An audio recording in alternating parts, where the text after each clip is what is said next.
Oh, Not in real life, but how did that happen? That was a link that I got from Bridget. we were Okay. just we were just saying that before you came on, that's what happens. Okay. Oh, I see. And We each have our own. Yeah. So that's happened before where we forwarded it to somebody else who couldn't find theirs. And then you just two of the same person. Jeff was Reed one time. Just hit the three little dots on the top. You just tap that and it'll let you rename. Oh, okay. There you go.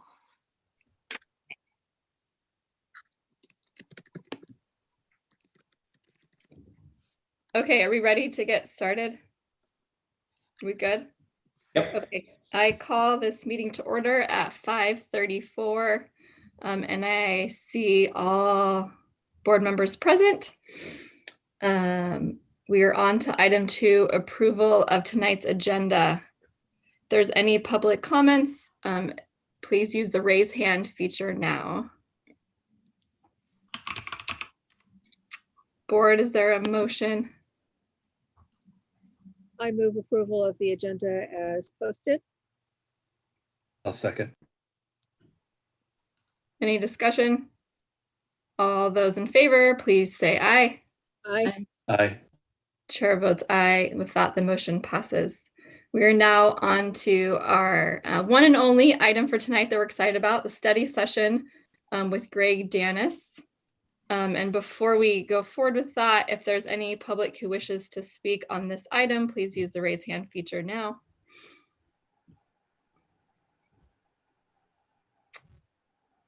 All right, not seeing any. Greg, thank you so much for joining us. Sad we can't be together in person around a table like, was it last year or 2 years ago? I think it was last year. It was March 8th, 2019. 2 years ago then. Okay. COVID has thrown off all of my timing. I looked up the stuff from there. Should I just plunge in or? Go for it. Okay. In case you all don't know me, my name is Greg Danis. I'm with the law firm Danis Waller Kelly. We represent school districts throughout the state of California. This is my 40th year of practice in the same firm, in the same area of law, representing school districts. And as I mentioned a few minutes ago, I'm just now beginning my 4th term as a school board member in Hillsborough City School District, which is a long time for most board members, but not as long as Nancy has served.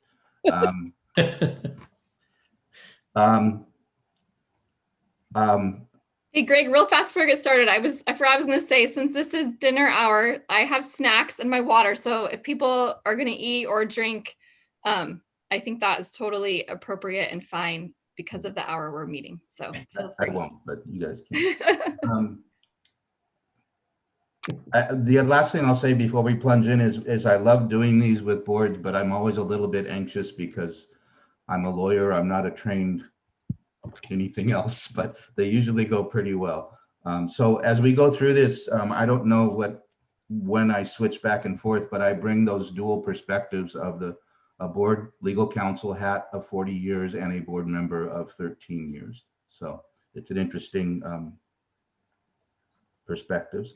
I'm going to start with, and I hope those of you who were with me on the March of 19 don't remember this. I'm going to start by reading 3 sentences and you're going to fill in the blank. So get pen and paper ready. And oftentimes I've found that the way we fill in the blanks to these 3 sentences really get us started. This is my goal here is to facilitate you talking to each other, not me talking at you. Okay.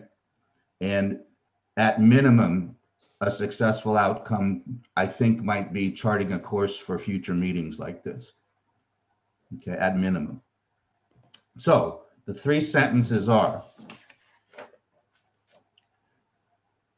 what impresses me most about this organization is blank. Fill in the blank. And you can choose to say the organization is the district or the governing board or the governing team, whichever you want. What impresses me most about this organization is. Question number 2, I'll give you all 3. My greatest concern for this organization is. And number 3, my dream for this organization is. So we'll take a few minutes and then we'll report out each question at a time. We'll go around the tic-tac-toe board here.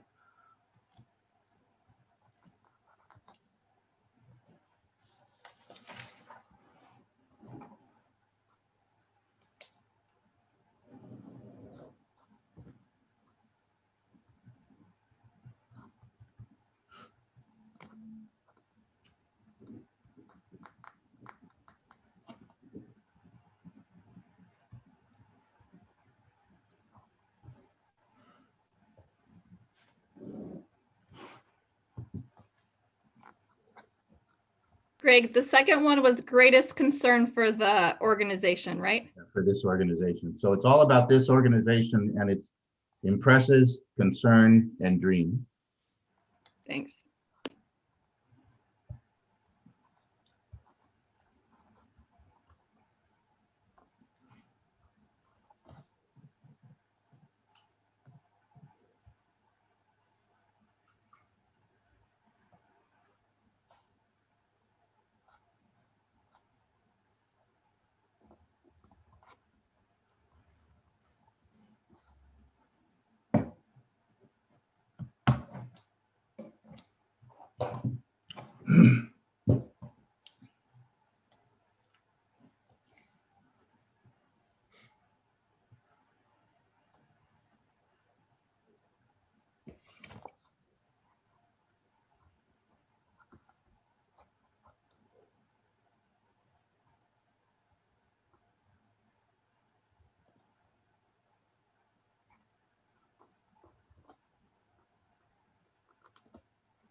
Everybody about done? You need more time? Okay. It's only been 3 minutes, so.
So we'll get 1 more minute.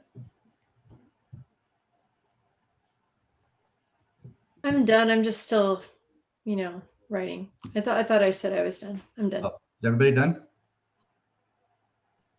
Done enough? Okay. I'll just keep revising until we stop. Did I say no more than 15 words? Did I forget to?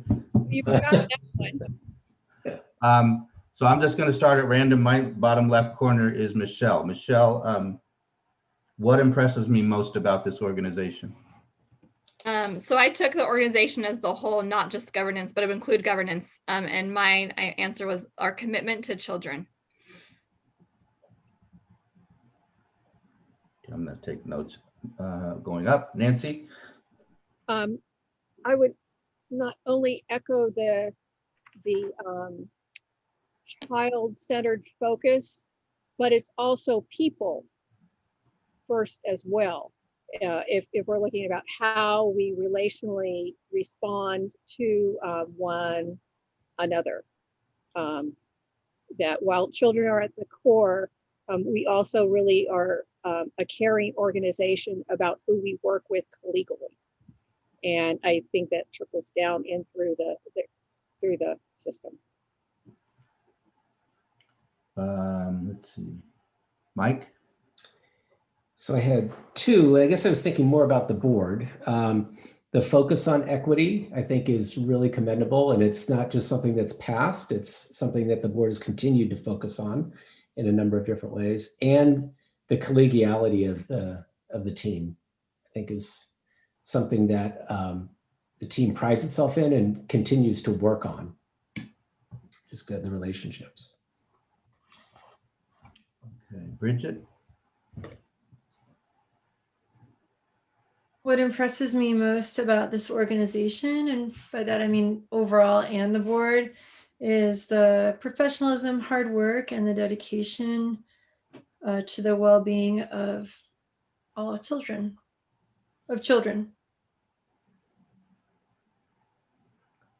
Jeff?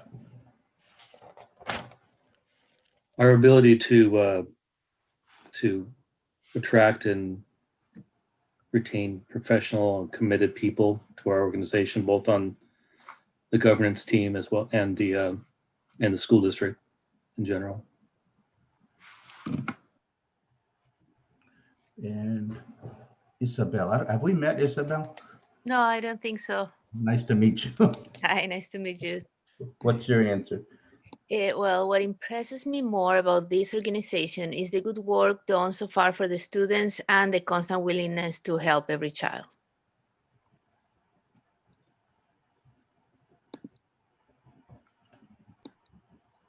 And by the way, I should say, if anyone has clarifying questions of what someone else says throughout this, feel free to ask, okay? And I will too. I want to ask one right now, if I could.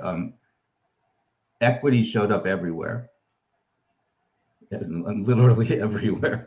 And I wondered, I assumed something, so you tell me if I'm assuming incorrect. You must have done some significant training and study. And so one of the things I started to ask myself is, do they all have the same understanding of what equity means? And it came up so much that I thought you must, because it showed up everywhere. You must have gone through workshops and trainings together. Is that true?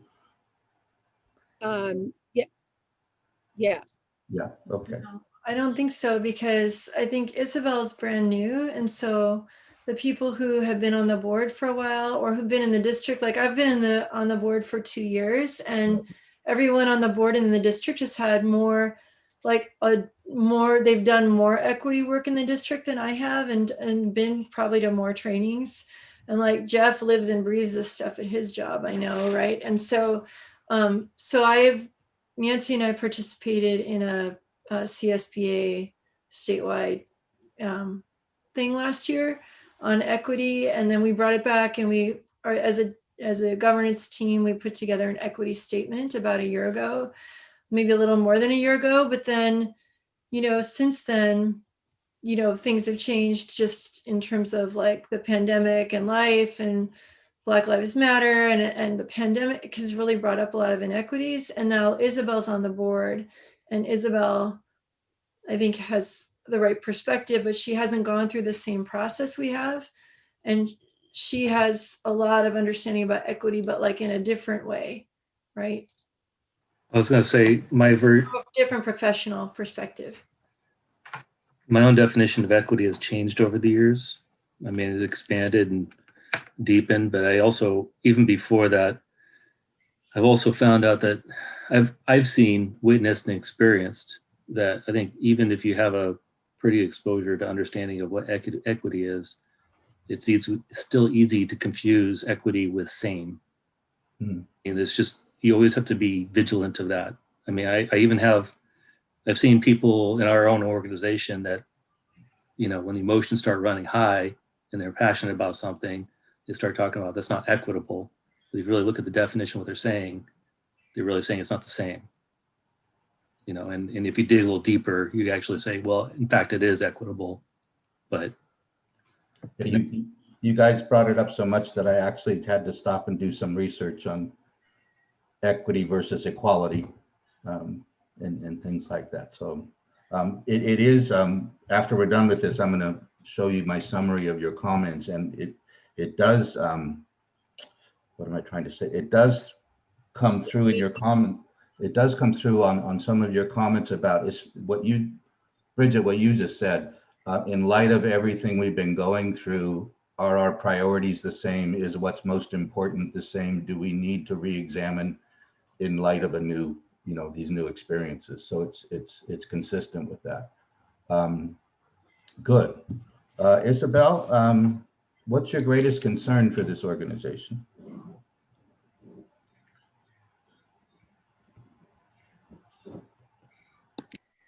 My greatest concern for this organization is that we lose grasp of the more needed and fail to fill those gaps.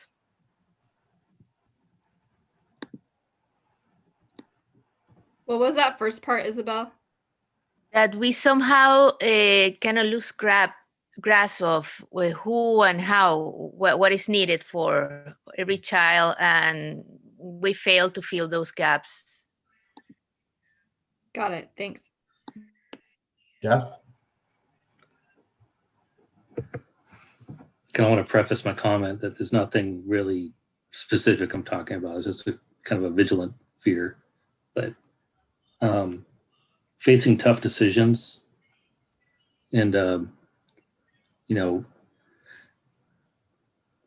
when I say that, I mean, not keeping student-centered decisions the key focus in the light of very emotional, high anxiety topics. And I'm including myself in that too, because I know the pressure that can come with that. Bridget?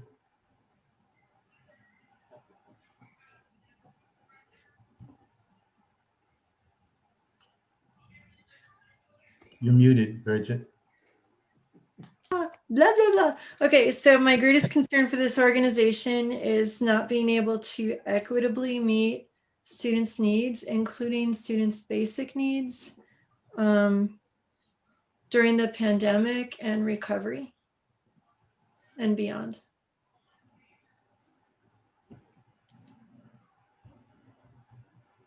Across the middle, Mike. So I have kind of two, and they compete a little bit. So both of them are related to being in the middle of this COVID thing. And one of it is missing the opportunity for change or real transformation at this time. I told a principal the other day, we actually never have had more flexibility than we do now. Everything's broken, we can put it back together. And then the other side of that coin is, and this is like really the fear of change or loss. Like when we pull out of this, what will we have lost? So it's both an opportunity and a fear, if I'm being honest. Yeah, I just had a meeting today with my superintendent and some other folks, and I referred to this as the disruption door. Yeah, thank you. Yeah. Let's see, across. Nancy. So it is how we've pivoted because of the pandemic, and I think we've skipped some practices. We've kind of been on autopilot, and I want to, in this process of transition of new superintendent and new board member, we're coming back together as a governance team. And I want to make sure that we have agreement. Because priorities have changed, people have changed, and I want to make sure that, to Mike's point, there's an opportunity to look at how we're doing things better. What is it that we're going to be learning from this experience that we want to, bring forward? But what is it? But what are the core things that has kept us strong as we move forward that we want to maintain? I don't want to lose the core in being nimble and quick and responding in the moment and not having that reflective time. Good. That came out in the answers too. Michelle? So mine, I think, I'll share what I wrote, but I think before I do that, I think mine, because I was struggling with like how to like put in words what mine is. And I think meshing Jeff's and Mike's is kind of mine. So what I put is like how I tried to word it was, can we dream and stretch and be creative enough to tackle the education challenges? And a lot of that is equity stuff, right? So I think it kind of takes both Jeff's and Mike's. One, like this, we're in this window where we can be more creative, which I think is a lot of what needs to happen to like make that progress. But then that piece of like it's going to be hard, right? Some of the decisions are going to be really hard. So hopefully that kind of makes sense.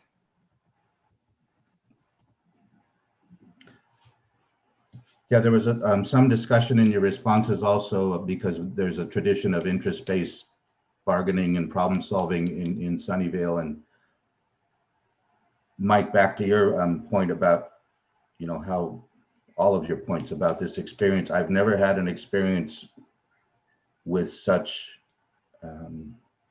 tangible competing interests among our three core constituencies: students, staff, parents / community. It's been horribly fascinating. Let's see. So we'll go back to, well, let's start in the middle this time. Mike, what's your dream? My dream, you know, I went back to my 4-minute mile Roger Bannister analogy. This is why I'm here, Greg, because I used this analogy in my interview and they liked it. And so now here I am. So the idea is that Roger Bannister was the first person to run the 4-minute mile, and no, they didn't think it could be humanly done. And then it was done, and then everyone did it. And I kind of think that Sunnyvale could be the first district to run the 4-minute mile, so to speak, in terms of, you know, cracking the, you know, challenges of equity, challenges of achievement.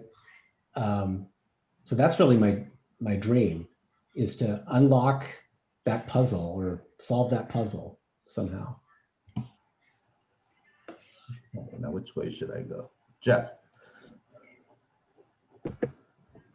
It's actually similar to what Mike was saying. It's just to build something innovative that really reaches out to develop all of our students and allow them to achieve.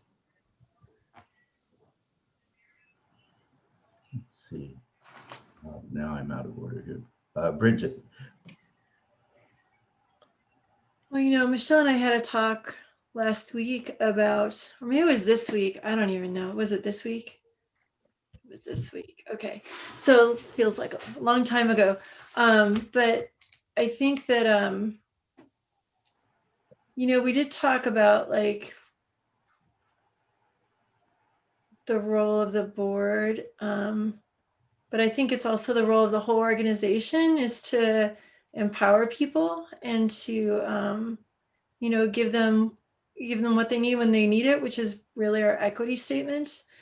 But my dream is that we do that. We empower our students, we empower our families, we empower the staff, we empower each other to make systems change and sustainable systems change for the better,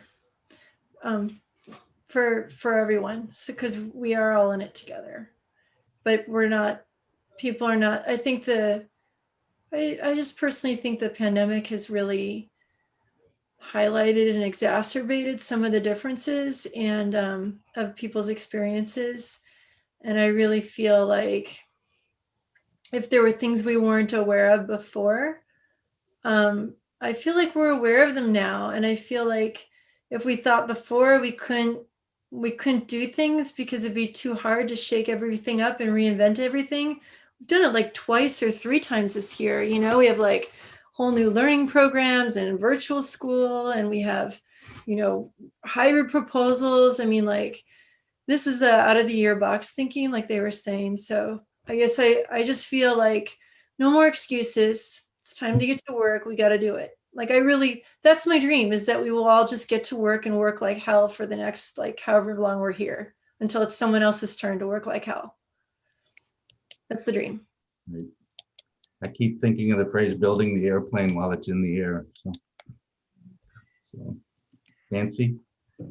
So we've had a legacy of being innovative in many respects. We're ahead, and I want to continue to, as everybody has talked about, be creative and innovative.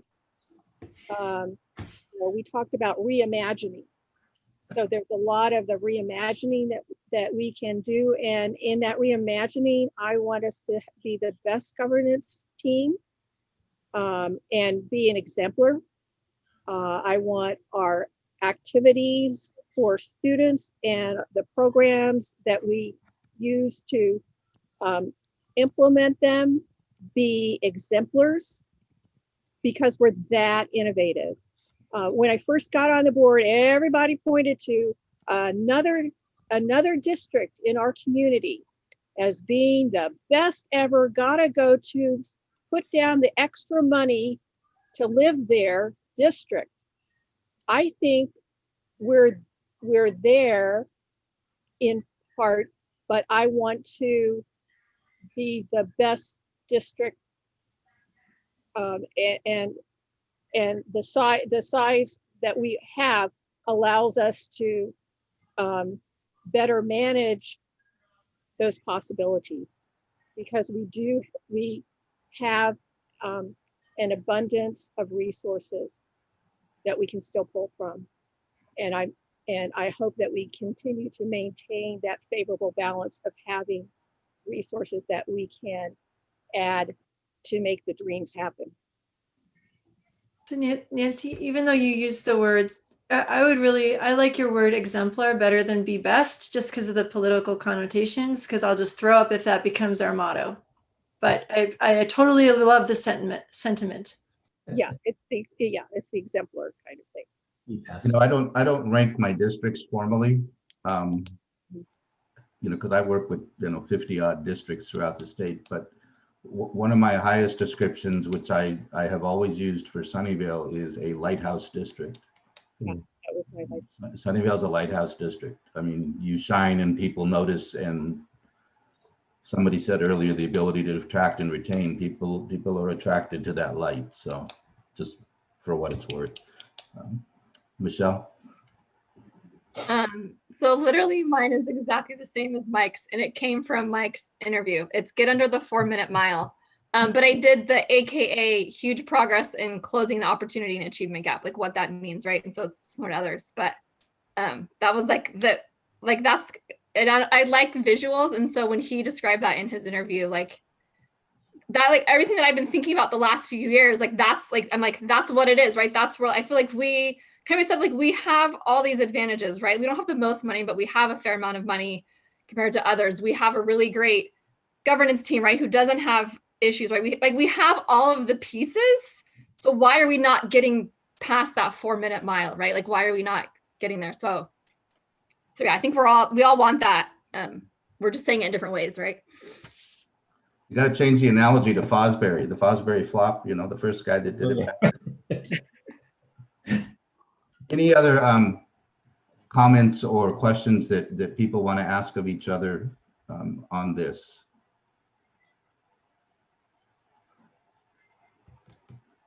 Okay.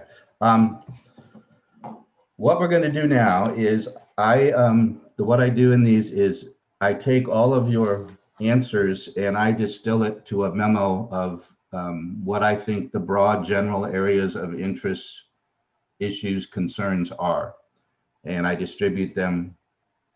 Before I do that, when I get called into these governance workshops, it's usually the district or the governance team is one of two extremes. They're totally dysfunctional and at each other's throats, or they're very functional and they want to refine, maintain, enhance what they're doing. You're on the second category, okay? So when you read through these through my lens, don't conclude that there's a whole lot of things wrong, okay? These are the areas in which you want to improve and make sure you're all on the same page. Does that make sense? Okay, so how do we distribute this, Mike? I just emailed it to everyone. Okay. You have to look in your email if that works.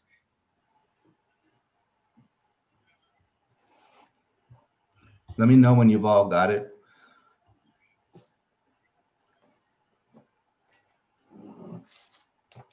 Okay,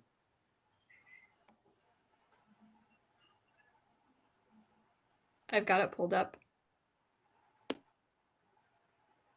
Mike, You you want got to it, share Jeff? it on a screen, or? You can share if you want, or I'm just going to walk through it. I'm going to have you read it. I think if we screen share, then we can't really see each other. Yeah. Yeah, I don't like that. Has everybody got it up? So I'll walk through it as you guys read it. Numbers 1 and 2, the overwhelming desire of this team is to become a better team. There's a saying, and let me see if I can get it right. A team is a group of people, but a group of people is not necessarily a team. And when any one member of a team changes, it is a whole new team. And you guys, looking at you, Isabel, you guys have a keen awareness of that and an incredible motivation to want to make a new team, and including Isabel and getting to know her and each other better. And it really was the overarching desire and comments throughout the questions and answers. And you also got the nuances. I remember when I got elected to the board, the Brown Act was such a hassle because we couldn't just meet and talk about things, right? And so we tried to actively socialize and learn about each other so that when Jeff votes the way he does or comes out with a viewpoint, I know, well, I understand that now because I know a little bit more about the way he thinks rather than where the heck is he coming from. So that was the overriding one. The board governance culture, there were, I'm not going to call them concerns, there were areas pointed out are board members getting in the weeds too often. And a couple statements about, what tools, reminders can we have to help us stay in our lane and not get off into those weeds. And number 4 is related to that. And it's funny, I went back to the March 19 survey and the same thing was in there about, is there a concern with overburdening staff with questions and inadvertently directing them with suggestions or observations. So that's still true almost 2 years later. There were comments about especially the horrible experience of this pandemic and the frustration and the exhaustion. And it sounds like you did valiant efforts to communicate all the time, and people still come up and say, we weren't fully informed, we want more information, we want to study it more. And in terms of being an effective governance team and making decisions, is there a point at which you say, you know what, we've done enough and it's time to decide? Let's see, clarify. The 6th one is kind of what you said in answer to the question about, are we all on the same page still with these major philosophical, pedagogical areas, our educational values, equity. 7, I mentioned already. Do we still, I'm paraphrasing, do we still all have the same priorities? Do we still all have the same sense of what's most important moving forward? We've talked about moving forward already, especially in light of this challenging year. It's the opportunity, it's the disruption door. Has that changed some of our priorities? Number 8 has been mentioned already. I sense there's an underlying slight tension which could grow if you don't address it sometime. Nancy, you kind of mentioned this. To what degree do we adhere to past practices, procedures, etc., versus openness to new ideas and ways of how we operate and may be operating now? Okay, there's a sense of history. There's a sense of how we've done things. The pandemic has disrupted that too. Where do we go from here on that spectrum, if that makes sense? I'm almost done. Number 9 is, why do we do the things we do? Why do we do packet review? Why do we review and discuss? Why do we do the way we do review, discussion, and action in board meetings? Why do we do board and superintendent comments? Why do we do parent and community forums?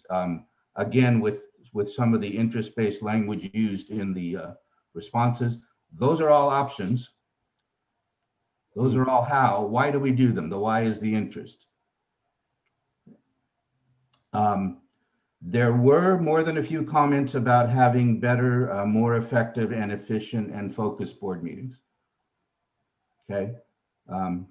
Which I don't think I've ever done a governance training that doesn't have that concern in it. And finally, I mentioned this already. Can we learn any lessons from the frustrations and exhaustion? Someone mentioned, even with all the efforts you made, there were still comments about lack of transparency and top-down management, etc. So that is a broad overview of the responses that I read through very carefully. And at this point, what I usually do is ask if there are any clarifying questions or comments, or is there an area, one or more areas here that we would like to concentrate on and start a discussion?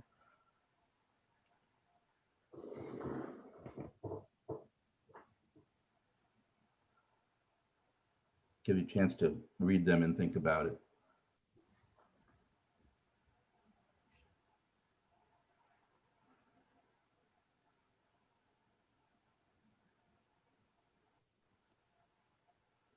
So I have kind of just want to better understand. So the number 5 one, I mean, so I get the first part about, communicate and inform our community as much as possible, but should there be limits on how much information and study prior to making a decision? Is that referring to like how much information we give to community, or like how much information and studying the board does before making decisions? I don't quite understand that one. It was how much information and study do you do at board meetings before making a decision, even if people say we're not informed enough, we want more? Gotcha. If Thank that you. makes sense. Yeah, thanks. Oftentimes, I'm not castigating your community, but oftentimes Mike and I know in bargaining, the constant request for more information is not really a desire for more information. To delay a decision. You're right.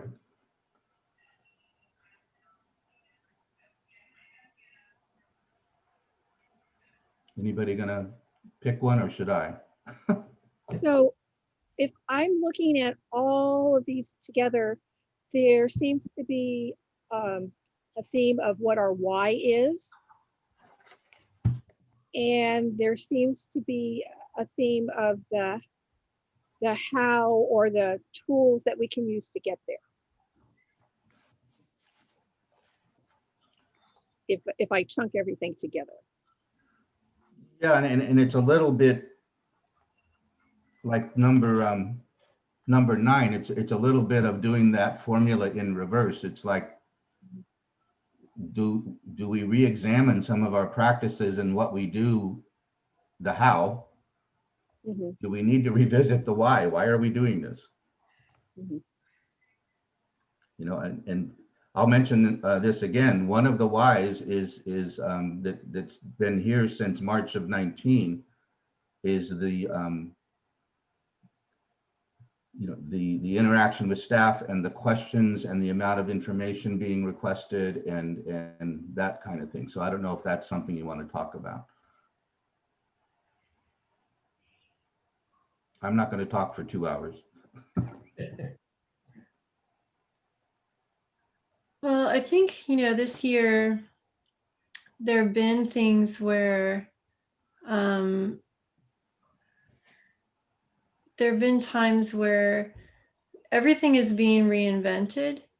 And so, you know, it's this thing where in the past, like probably last year, there was a sense that like, well, you have to trust staff and you have to trust the process, right? But the process was very accelerated, and I'm someone who definitely asked a lot of questions. I asked a lot of questions in 2019, and Michelle and I had a pretty good talk about it this week when we talked about going forward. And I, you know, committed to her to talk through some things with her first before the board meeting to try to get to the bigger question, because I think with the pandemic, we haven't really had the opportunity to have some of those conversations, you know, that might have happened before. And so I'm committed to trying to ask the broader questions. I feel like some of the stuff with the, like how much information to the board is good enough. I feel like this is the first year where I've had a lot of people calling me and asking me very specific questions. And so, I don't know. I mean, do you want those offline? Do you want them, how would you like some of those very specific questions that people are asking me to bring up, or are, like some of the very specific questions? Because right now I tend to send Mike an email and say, hey, I talked to this parent, blah, blah, blah, and they said this, or I talked to someone and they're going to be calling the principal over there, or I tell the principal and I copy Mike and I'm like, hey, Mike, this person's coming your way. We had a really great talk. So it doesn't all happen in the board meeting, but I guess, see, I'm kind of babbling right now, but I guess in general, I agreed to talk about some things with Michelle to try to get to the higher question, because I think we agree on the higher question stuff. And I hear that the district just wants to be able to, respond more generally to the board. But, and I think there have only been in my mind, there have been a couple things that I've been hammering on, for a few months now, and probably everyone on the board is really sick of it. One is probably food service, and one is probably, for a while it was toilets and bathrooms. But, so you can see like the level of specificity, but I just feel like,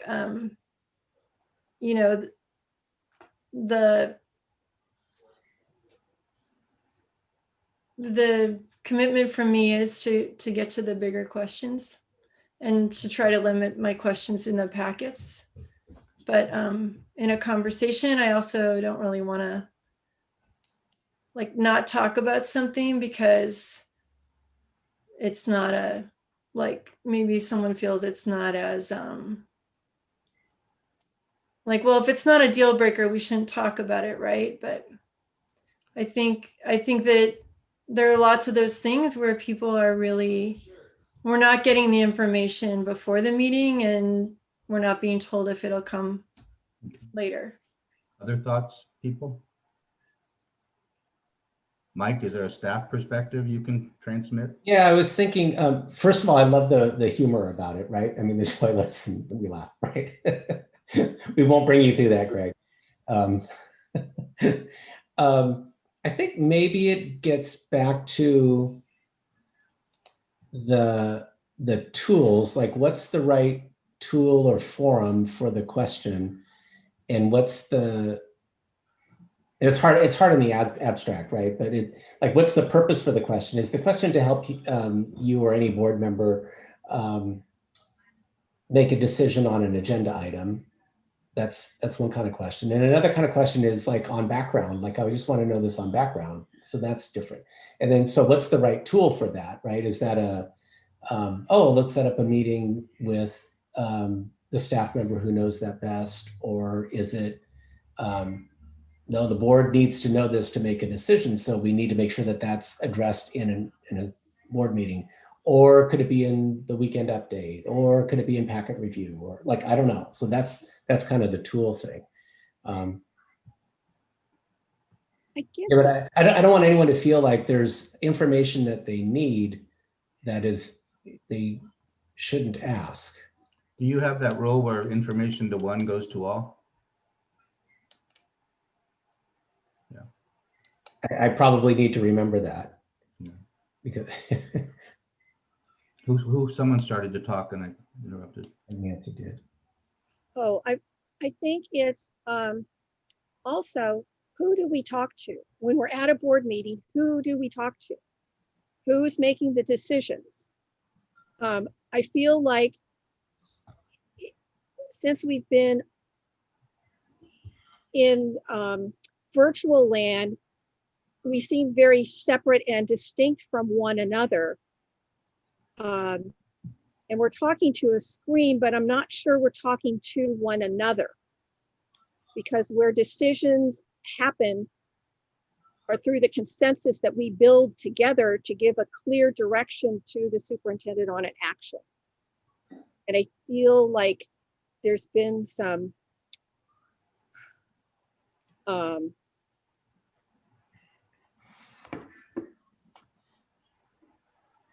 disconnect sometimes.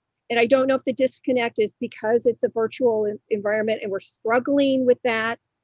But I feel like we're directing questions to staff. We're not really directing questions or asking one another about, do we need more, that bigger question once again, do we need more information to make a decision? Yeah. Is this something, I hear what you want. Is this something that we all agree is a priority? That level of discourse kind of in the moment, in the crisis, you just kind of want to get it out, get it done, and not add on to the meeting. And we don't have a mechanism. We haven't talked about how we're going to redirect, politely and informally say, maybe that's, maybe we need to use a different tool to tag on to what Mike said, maybe we need a study session on that,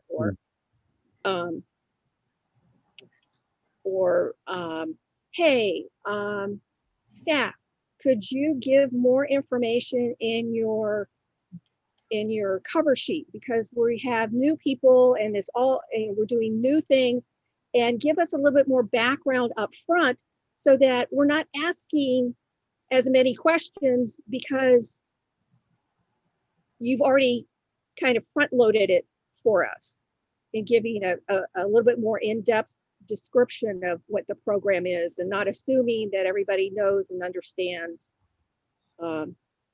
And this information is going to everybody, not only the board, it's also the public, because part of our dynamic is how we're talking with to the public, even though it's the business, it's our time for business in the public.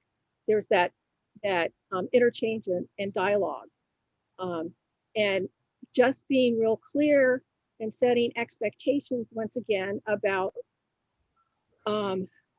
how can the public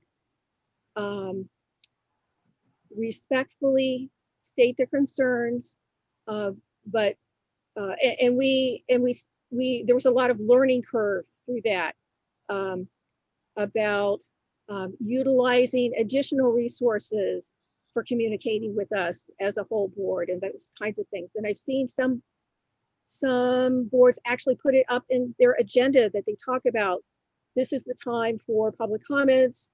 If you have more, more information that you want to share with us, send it to this email or other, and make it visual in addition to just reporting it out at the time. So it's like norming a whole different set of expectations because we're in a whole new world. So how, anybody else want to comment on this? We're getting into how the meetings are run too, which was another item. Anybody else? Well, just going back to some of the stuff, Nancy, you were saying at the beginning. So I don't know if it's that I'm not understanding you on the piece, but I like your part about feeling like maybe we were just talking to staff and not talking to each other.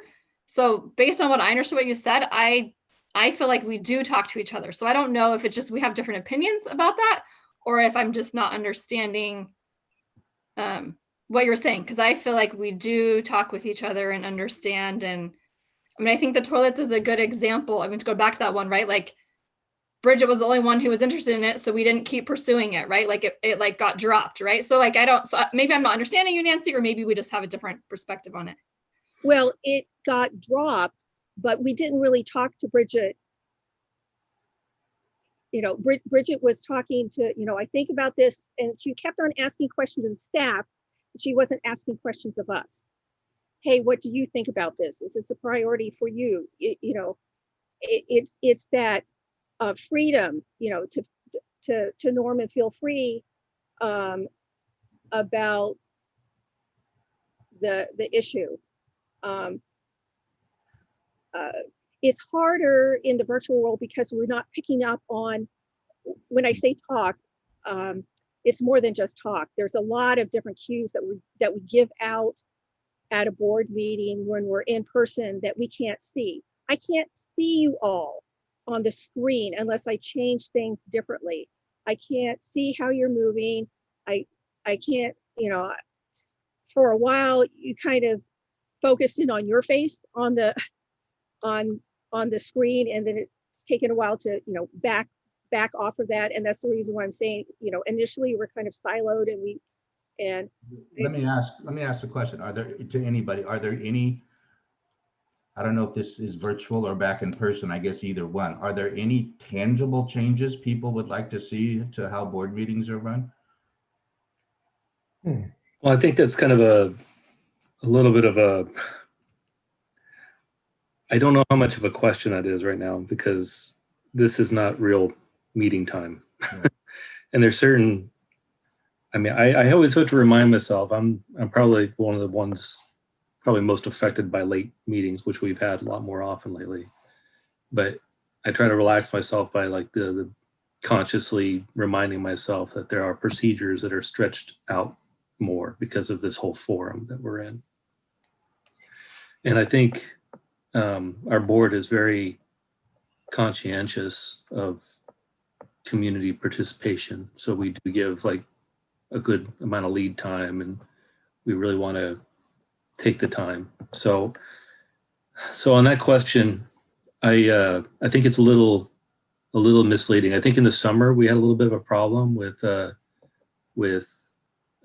procedures, with like community comments and remaining consistent with that.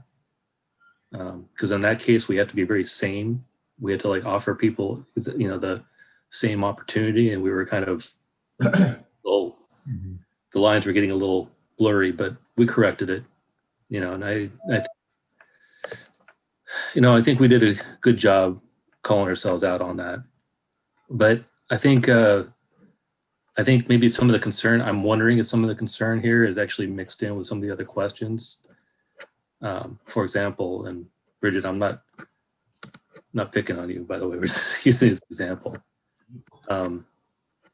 What I really appreciate, just to kind of go back a couple of steps, is sometimes I don't feel like I ask enough questions because I think I'm a little entrenched in the bureaucracy of school districts, where I'm reading it and I'm just like, okay, check, done, and maybe I'm extending too much trust. So I do enjoy reading the responses or the other questions, because I think there's a lot of details that I'm sort of missing. And I think some of the times when we're talking about food service distribution, toilet seats and things like that, it's just, it's the human part of it that I don't want to slip in between the cracks. But I'm wondering if there's times when we can maybe earmark those those subjects. And I mean, I know the procedure, the why behind the board, why we do things like the public or the board superintendent comments. Every board member has the right to bring up something that's of interest for like a study session or go deeper, or agenda, put a separate agenda item. They just have to get either enough board members to agree to it or the president to agree to put it on the agenda. And that's something we can bring up. I mean, it's kind of a free opportunity to say, oh, by the way, I'd like to bring this up. I'd like to see this in a future meeting. We're not discussing it then because we're following the Brown Act, but that's the opportunity to like put something on the agenda. Because I do like the fact that we're really working hard to not forget about the most vulnerable in the community. But sometimes I do feel like in the meetings, I don't want staff to feel like we're attacking them, or I don't want to distract from what the issue is on the table. Because sometimes I've also been victimized by this in my own profession. Sometimes when the board starts getting focused on the detail, then my whole focus ends up going into that detail and the real goal is lost because I have to really budget my time, especially in high stress situations. And when I have a board member that's just focused on one little detail, my whole focus ends up going into that because I'm told that's your priority. So I think, but like I said, I really appreciate not losing the human part within these mechanisms. And I really do enjoy those observations and those concerns. And I think there is room to respect that argument in future meetings to bring it up. Because I would actually with, and I think that's one of the reasons why we finally talked about the toilet issue is that anybody else interested in it? I think I was the only one to raise my hand because I'm willing to hear it out. I'm willing because I always wonder, am I missing something here? Is there something that I don't know and I really want to know?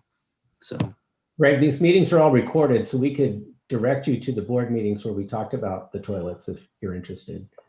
By the way, you're not required to record special meetings, but I didn't say anything. So, okay. Well, we're very transparent. I want everyone to know that. Yeah. So, the other thing too is that I think that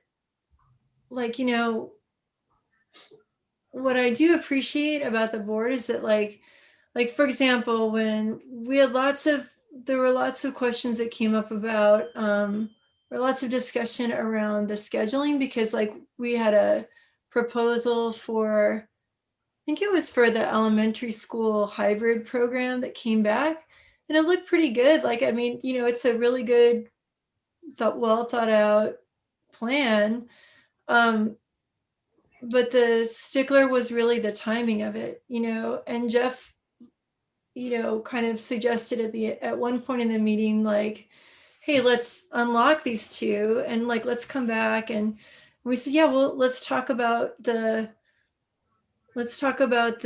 calendar part of it, before it would actually launch, or let's just get it. And then later, after conditions changed and things got worse and whatever, then it was kind of well, let's talk about, the middle school option and the elementary school option started kind of coming together. And so we had questions around the timeline and it was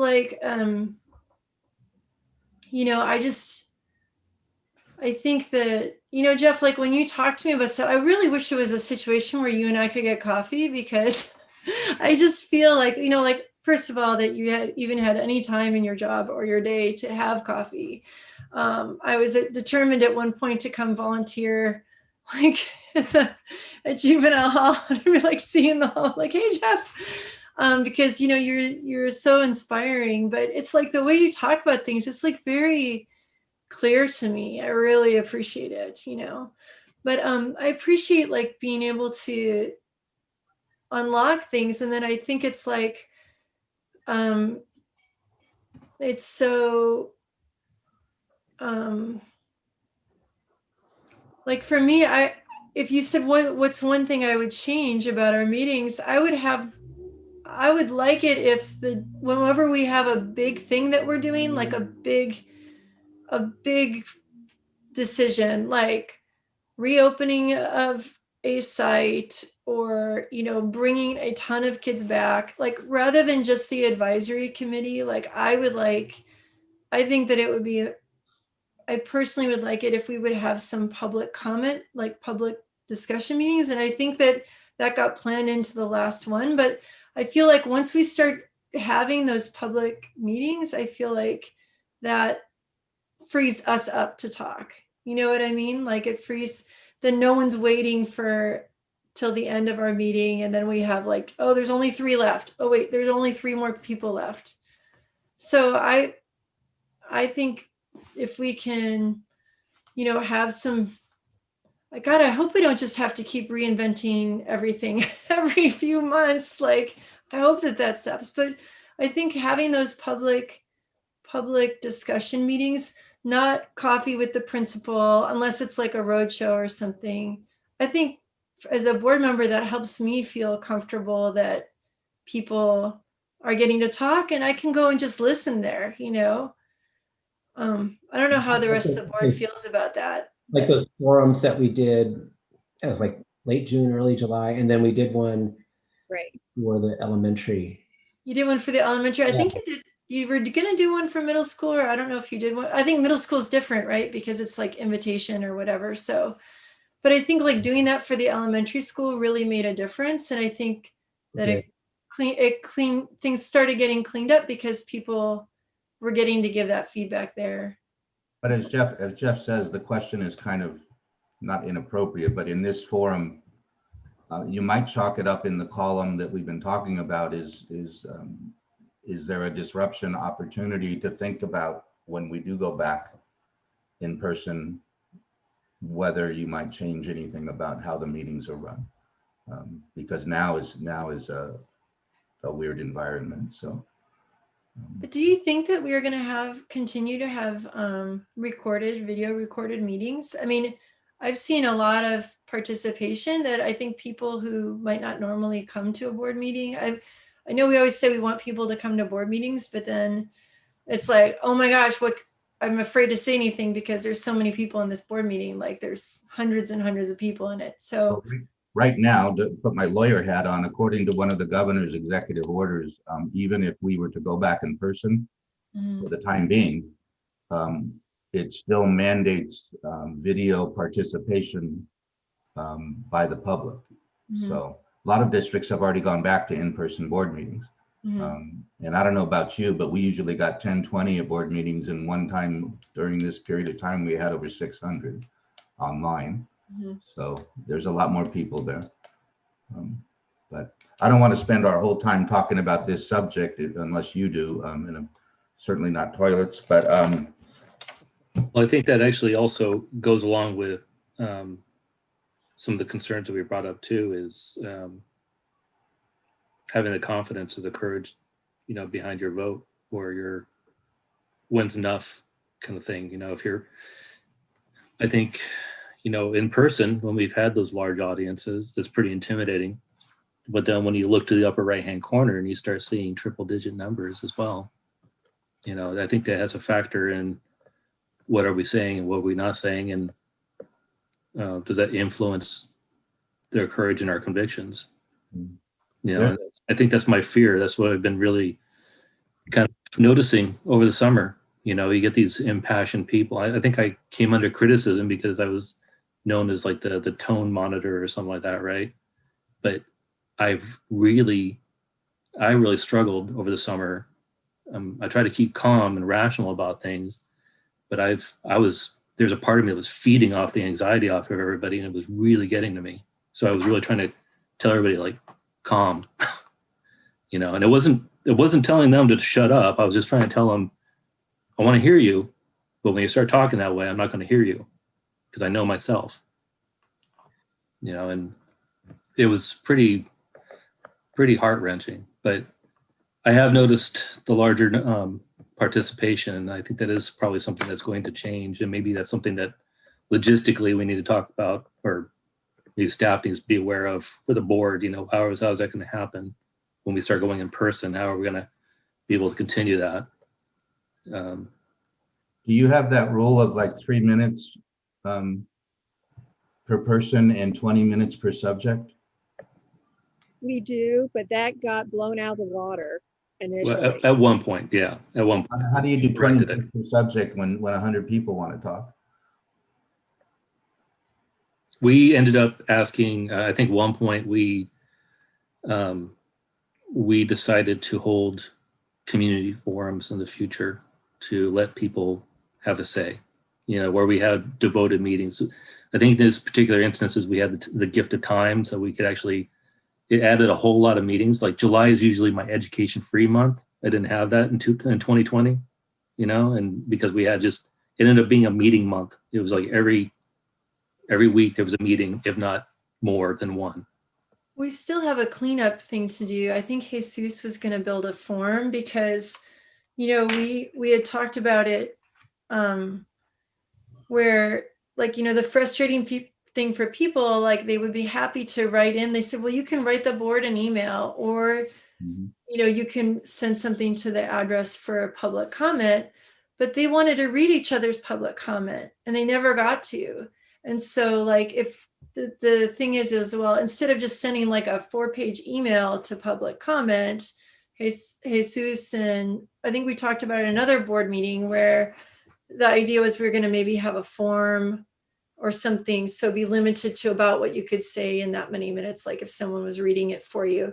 And then that way that could be archived with the board meetings so that people could see, like, wow, there were a lot of people who you know, were concerned about that or whatever, because they felt like it was just going into email space. And I mean, Michelle, you must have written hundreds of emails this year. I mean, this school year, right? And personalize them, and, you know, like very diplomatic, and yet people still didn't feel heard because they couldn't hear what other people were saying. So I think that's just a cleanup thing that we can do with a form. But, you know, I know they've already. I don't know if this helps or one of you have done it already, but I've done this, and I have a board member who regularly has done this, going back to when to decide. I've said, you know, I'm ready to vote on this issue. You know, I have enough information. I'm ready to take action tonight. If the rest of you are not, the majority says no, I'm certainly going to go with the majority, but I'm indicating to you that I'm ready. And that gets that right out on the table. It hasn't happened recently. We have done that in the past, but I think only Nancy and I might remember that happening at one point. You know, it is said constructively. I don't know if I sounded not constructive, but it helps. That was a good phrase. I'm like, oh, that is a good, it's a tool that can be used, right? Yeah. Right. Okay. And the other thing I wanted to just note for Isabel, I think for a new board member, you're going to have a lot of questions, and you shouldn't censor yourself in those questions. I think that's sort of a normal course of action. And I think Mike will probably call you up and kind of guide you through that a little bit. But I don't think you should worry about having any question that's too small or not appropriate for the larger comment, you know, the discussion, because you're going to learn the language of education, and there's going to be a lot of questions on that alone, right? Yes. You know, Jeff, I'm glad you mentioned that, because we have one new board member this year, and we consciously held a virtual lunch together. And somebody delivered a little box lunch to all of our houses. And we got on the screen, the 6 of us, and the new board member was in the same square that Isabel's in. And we did not violate the Brown Act, but we talked about, and she had a lot of questions. How do I ask questions? How much homework should I do? How do I react? We were giving her the culture of the board meetings. You know, when kids make presentations, I don't know if you guys do that. Try to come up with some questions or statement when they're done, because they're looking at you saying, do you have any questions? You know, how do you react to staff reports? What do you do if, right? And we spent like 2 hours together just going over the practices, the protocols, the culture of how our board meetings are run. I've missed, you know, it illustrates what I've missed is there's the meeting and then there's the time together where you have those seemingly incidental conversations that address issues and concerns. So I still don't, thank you for giving me that idea. I still don't know how to manage that in a virtual world. I miss it so much. It was great. We had so much fun. We got to get to know our new board member a little, and it was totally legal. We were not conducting business. Hmm. I'd like to know a little more about, you know, how to format that, because that's something I think I can, if I know it's coming up, I can probably devote a lunch break for that, you know, in my own words. We didn't plan what to say. We didn't have an agenda. It was to get, I mean, I didn't know anything about her. Her name is Kim. And I said, Kim, what does your husband do? You know, where are your kids?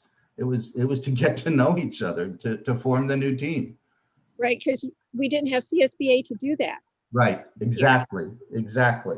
We did do our lunch times at CSBA, which helped a little bit, not as much as what Greg did, but we Well, did. but it wasn't personally focused. It was professionally oriented. It could be a dinner too. I mean, That's a good way to think of it too, because we always worry about the Brown Act, but we know that at CSBA or other, you know, the area PTA, we're all there, right? And we know that that's okay. So use that as a guide. yeah. And I would say to Isabel too, and Jeff just invited you, I think, to do this. Last night after our meeting, we were in closed session. The new board member said, how am I doing? Am I asking too many questions? Give me feedback, right? It's not a violation of closed session. We're not discussing business. It's, you know what I'm saying? So I guarantee you, there's not a mistake out there that I haven't already made. You'll be fine. I just wanted to add, as Jeff was sharing that piece, I was just thinking about one of the things, I don't know if this will be helpful for you, Isabel, but as I was kind of going through and as I was asking questions, but then sometimes I would ask Ben, I would say, like, I don't even know what question, like, as I'm looking at this item or like, here are my concerns about this, like, what are the questions I should even be asking, right? So he kind of helped me. I'm still figuring out, I'm still trying to figure out like asking the right questions, but that was helpful. I would just ask, I would say, here's what I'm thinking, or here's my frustration. How do I approach that? Or how do I ask questions? So that's one piece I did that, and he helped me with, that was super helpful. And I'm sure Mike would be fantastic at that.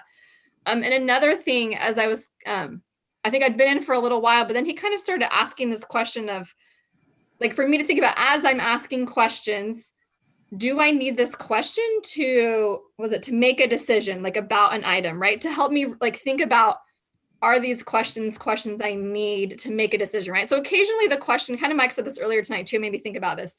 A question might not necessarily help me make my decision per se, but I just feel like I need to like have a better understanding about, you know, if we're doing the budget, like I might not need to know the specific question, but like I want to better understand how we make decisions about budgets, just because I'm new to it, right? And I don't understand it, right? So there are sometimes questions, especially those first couple of years, that I didn't necessarily need to make a decision, but I felt like I needed it to just understand better.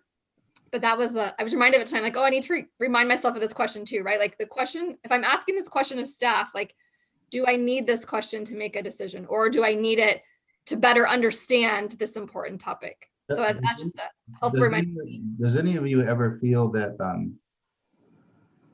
if I don't ask questions or say something, I'm going to be perceived as not involved or not interested or not participating or not representing, you know what I'm saying? I mean, I think lately I'm the king of no questions this week, and I do feel that way sometimes. I'm just thinking, my board meeting last night, the only word I said the entire meeting was "I." In response to every darn roll call vote, you know. I didn't say a single thing the rest of the board meeting. And I mean, if I don't have something to say, I don't say it. But I know some people feel the pressure, and a legitimate one maybe, I've got to show people I care. I care, I'm interested, I something. But I think there's a delicate balance there. That is Well- not my motivation at all. Just FYI, not Okay. my issue. I think he was talking about the fear originally. I have that fear sometimes because like I said, I read through things, and after a while it just becomes, you see the same things come through every year, and you can almost by rote just kind of say, yes, I got that. Yes, I got that. Glaze over. Well, like Michelle was talking about the experience when we were talking, I actually really enjoyed talking to her too, because there's sometimes she asked questions about things that I thought were routine, like what are those? And I'm like, I found that I struggled to provide a definition. And I realized maybe I don't understand that as definition. Well, I mean, so here's my perspective of being here 25 years. Everything changes.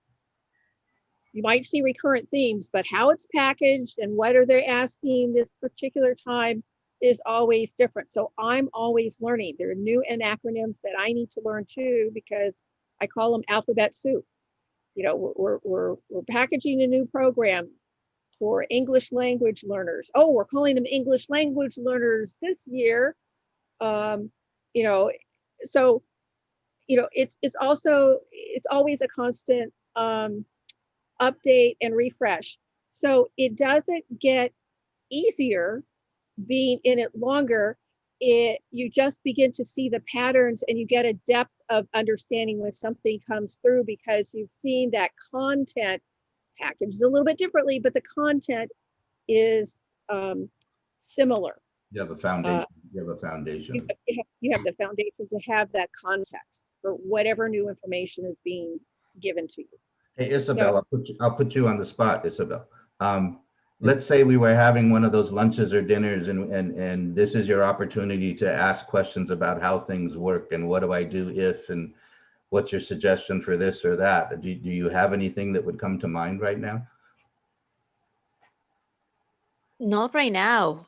I like to observe and learn from everybody, I suppose, but not right now. I heard quite a few board meetings before, and I've been trying to read and learn. But yeah, I know that there are a lot of things that I still don't understand, but I'm trying to.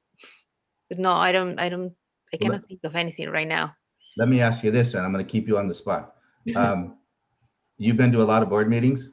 Well, I heard them online Okay. before. there- I just had one full meeting and half meeting after the oath. I was going to ask you, is there anything, what feels different being behind the chair as opposed to watching the chair? Oh, you're on the spot. Right? Definitely, yeah. Okay. Mhm. Like right now, you know that, yeah, you can actually ask questions and be part of it, while when you're just listening to them from the audience, you just listen from the audience. I tell this story, and there's an article in my governance materials that was in the CSBA magazine a few years ago.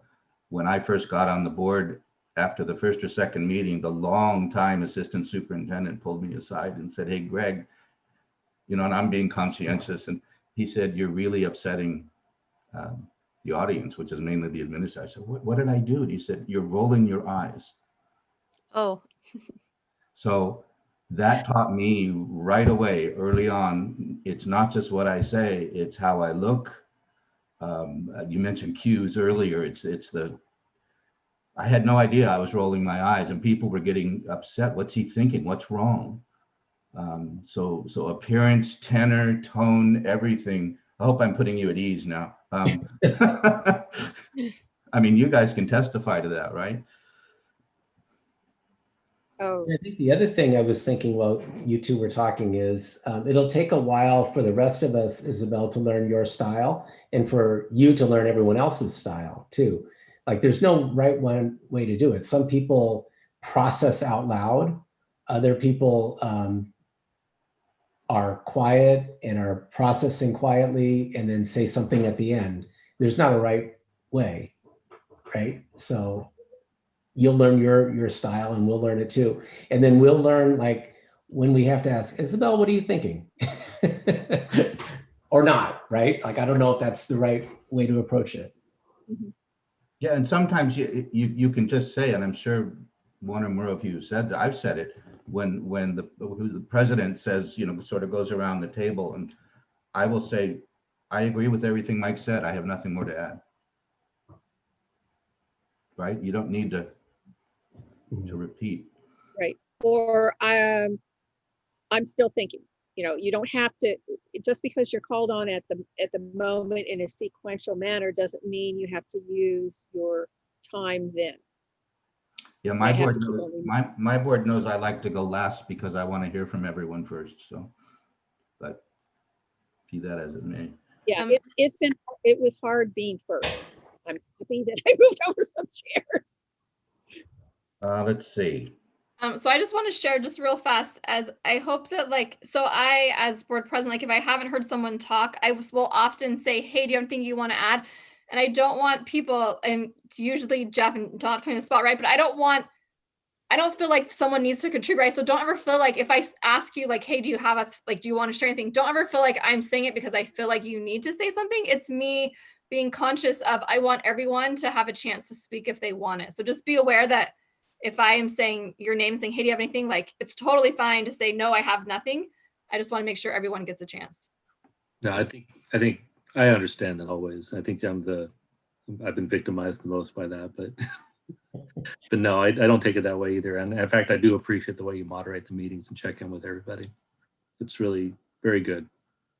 But Isabel, that question is not putting you on the spot when she turns to you and says, did you want to comment? It's not meant to anyway, right?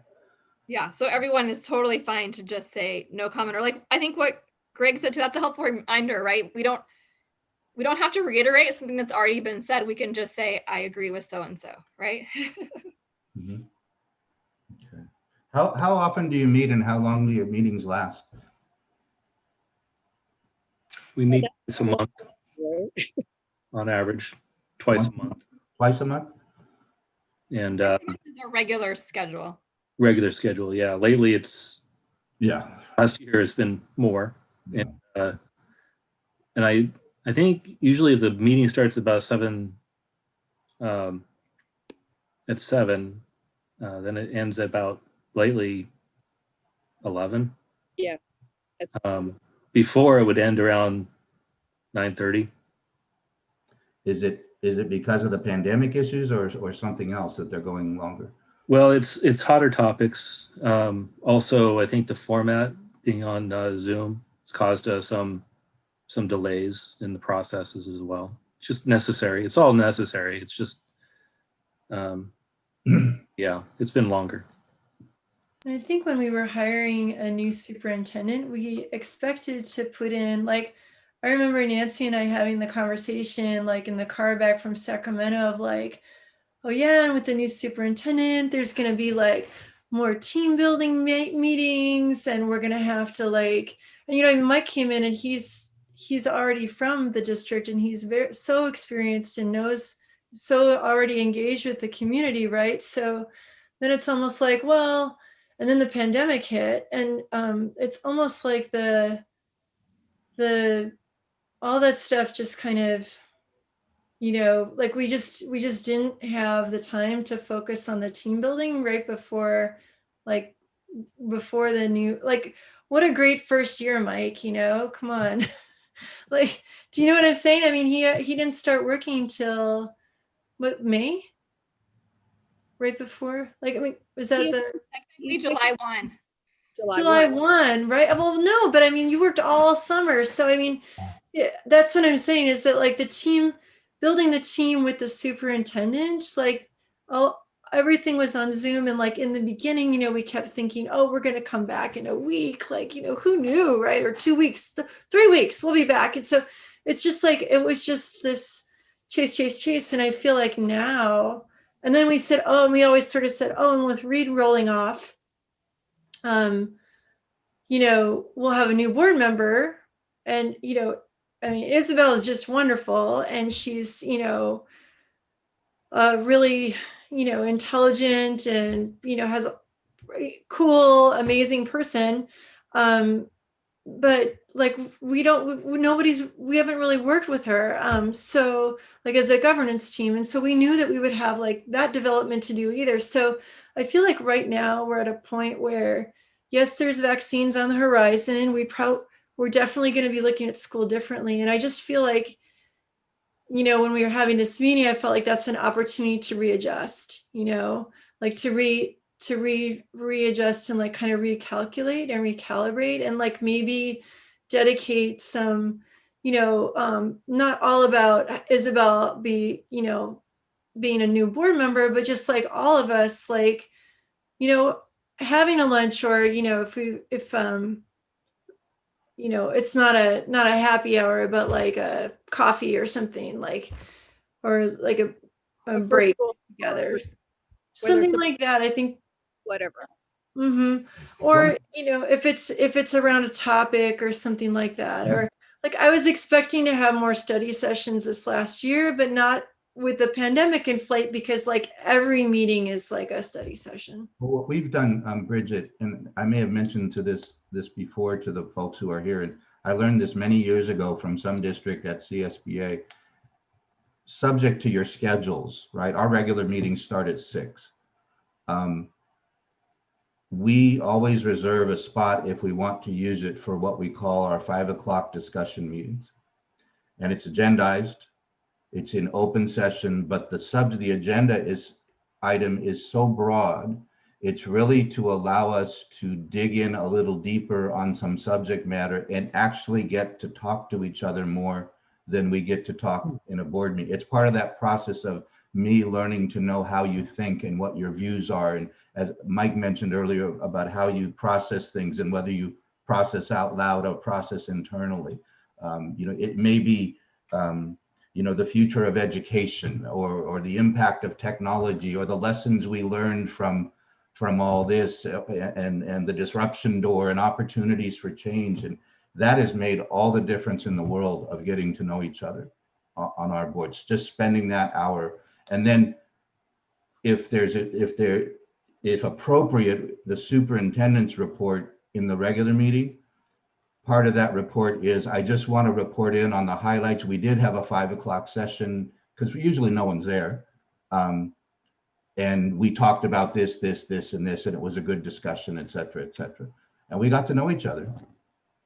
Greg, when you would do those, what do you guys call those, discussion session or study session? What do you call those?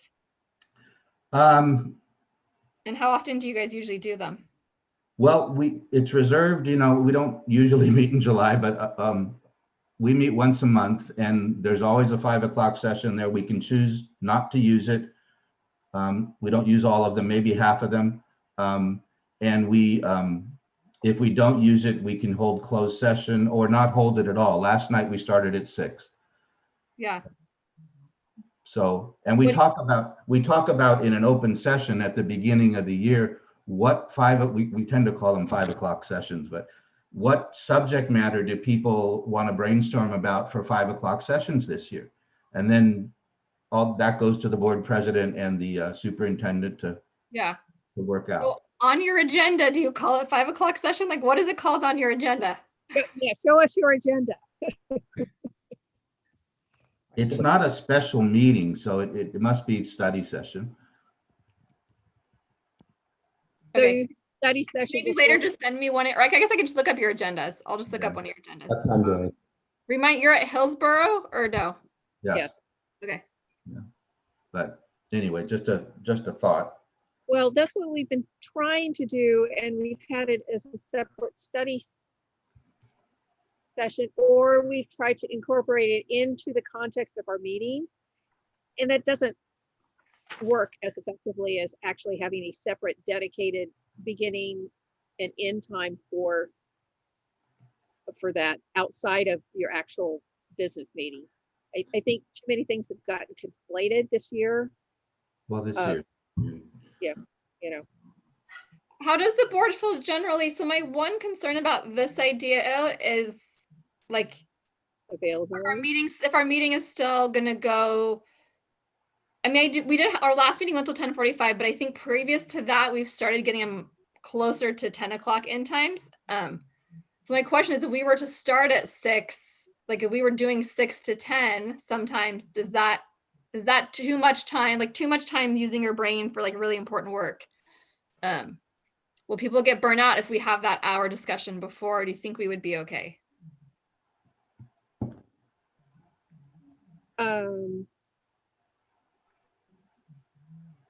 Maybe we try it and see how it goes. I was gonna say, let's try it and see. I think it depends.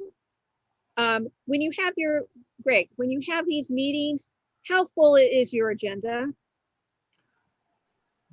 Well, Do you do anything with intentionality to make it a lighter?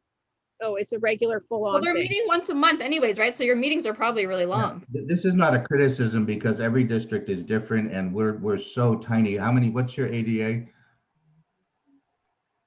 About 6,000. How much? About 6,000. Yeah, so you're 4 or 5 times, 5 or 6 times as large as us.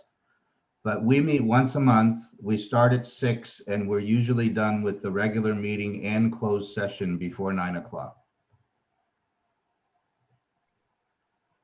Well, that's kind of like us.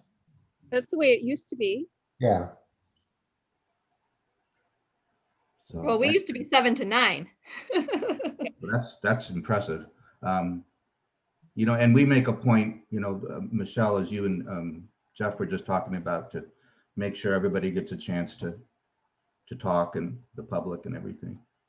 But we don't, to answer your question, we don't minimize the regular agenda with intentionality if we're holding one of those. Yeah. Anyway, I don't want to perseverate on that, but Yeah. It could be on another day too.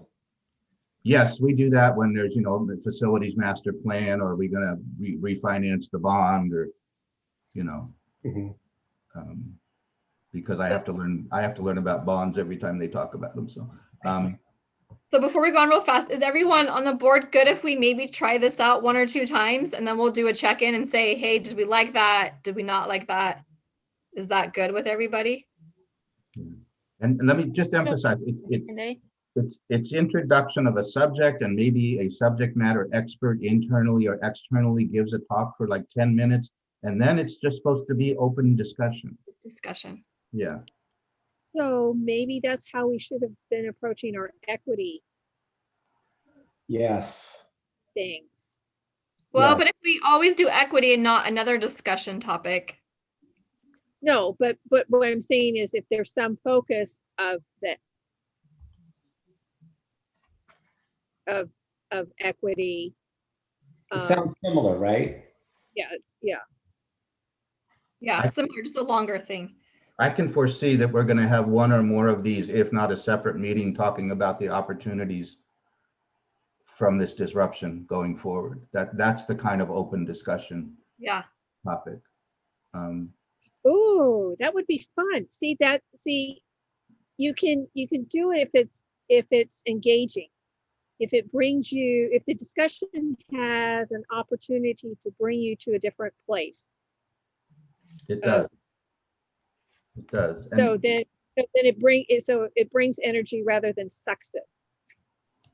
right.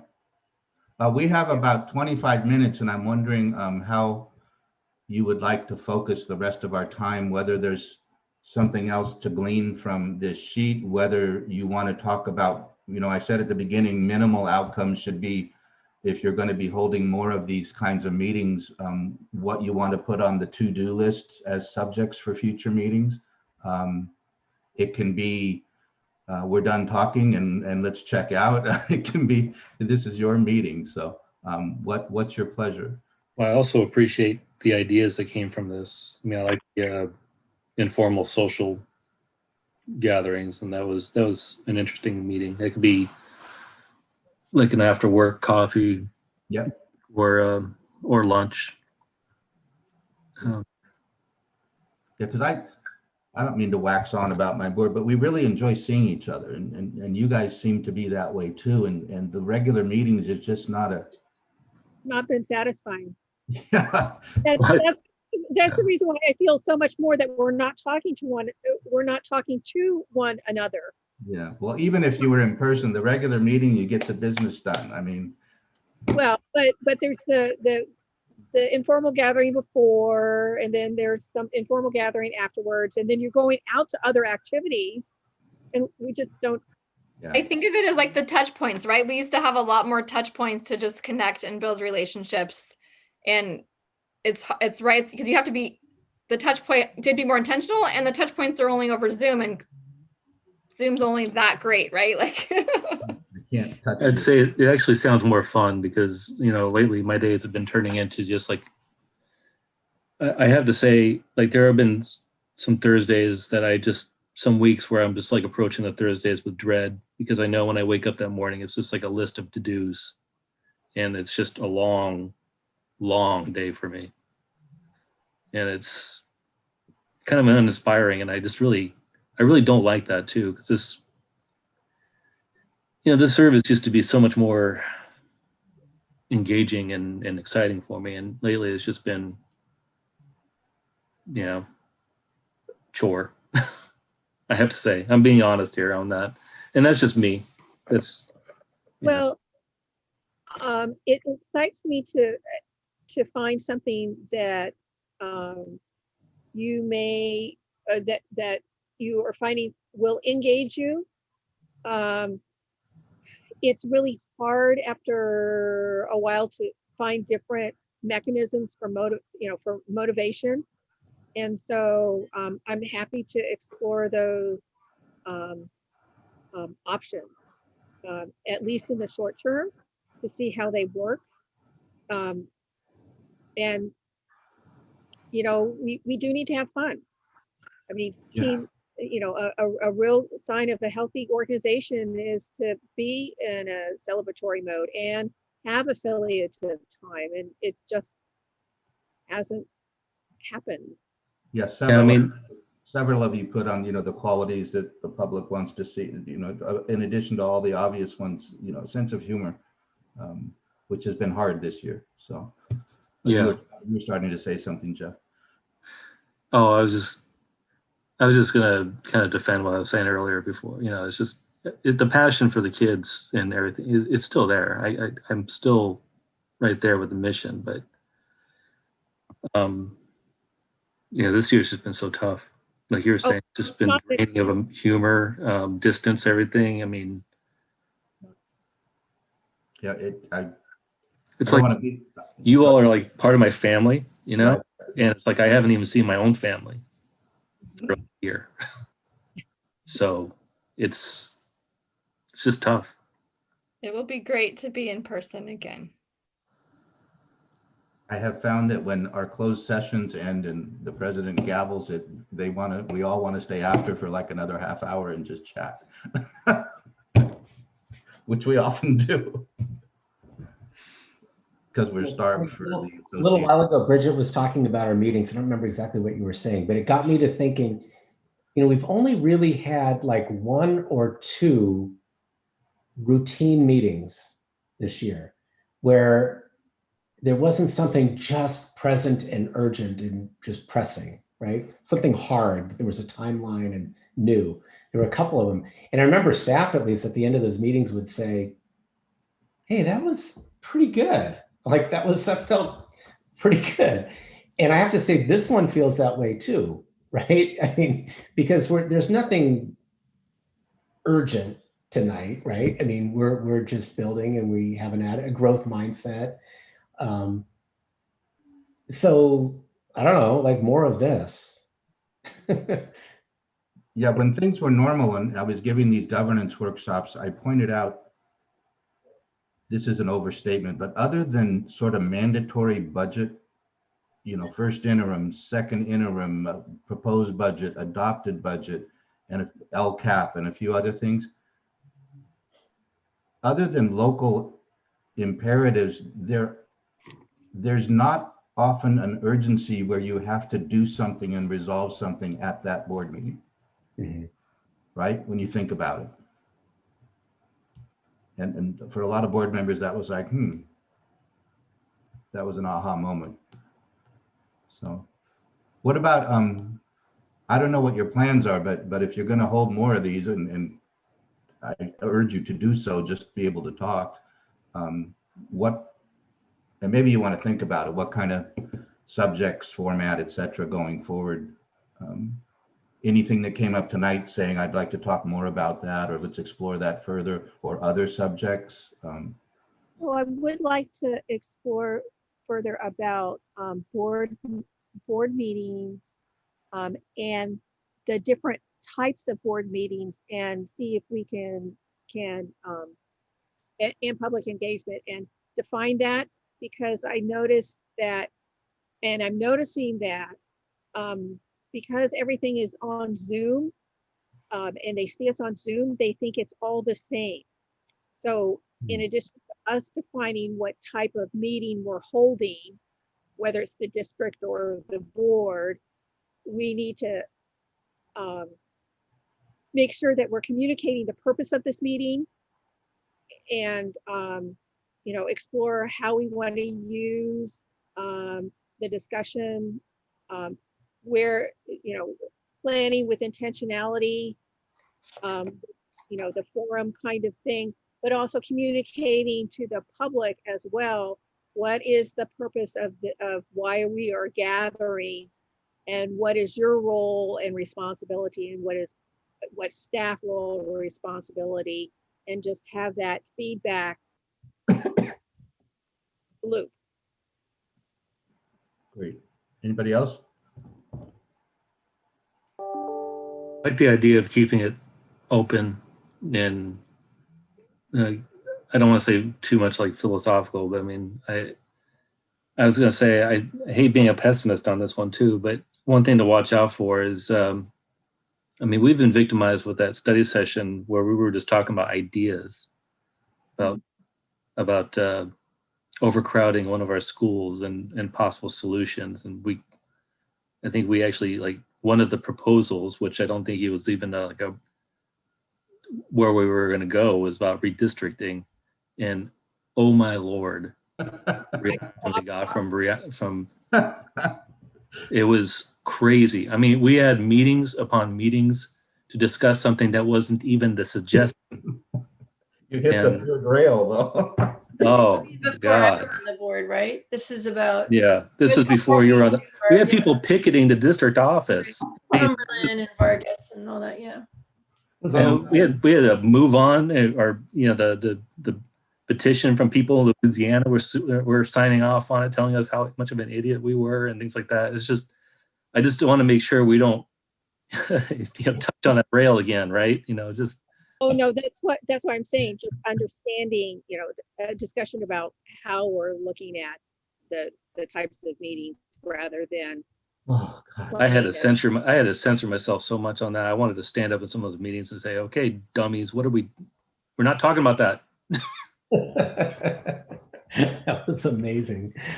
Well, and then the unsurfacing of the equity issue, and people not understanding that equal and equity are not the same.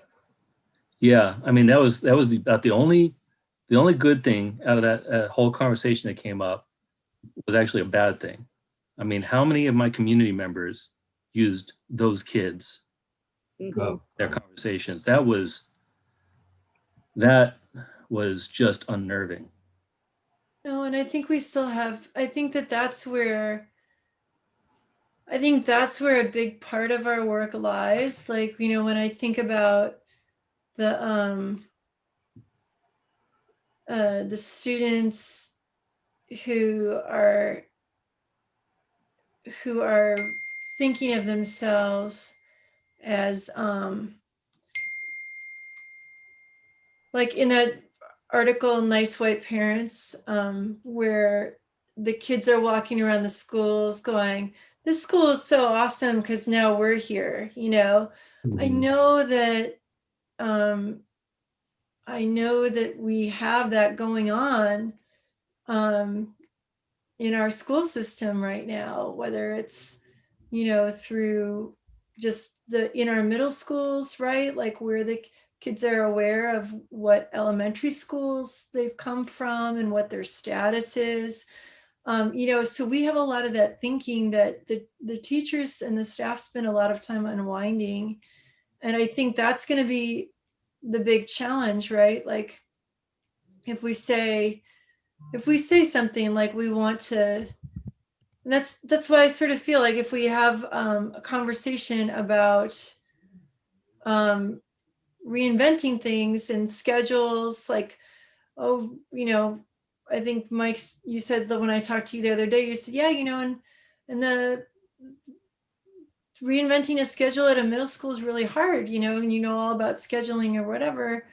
But like, if it's hard because of the community or it's hard because of the staff, this is the year we have to stand up to that.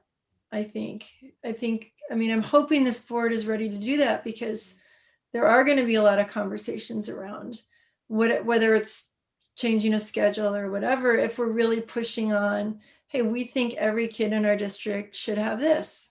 Like, as a board, we can say that, right? So like, what are your feelings on that? Do you feel like this is a year where we're ready to face parents about that, and staff and everybody?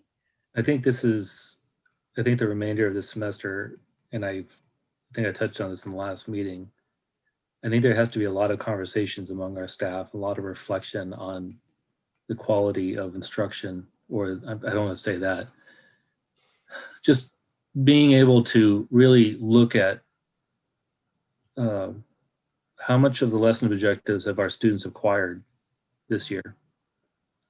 How are we going to recoup that in the next couple? This is not going to be fixed in 1 year.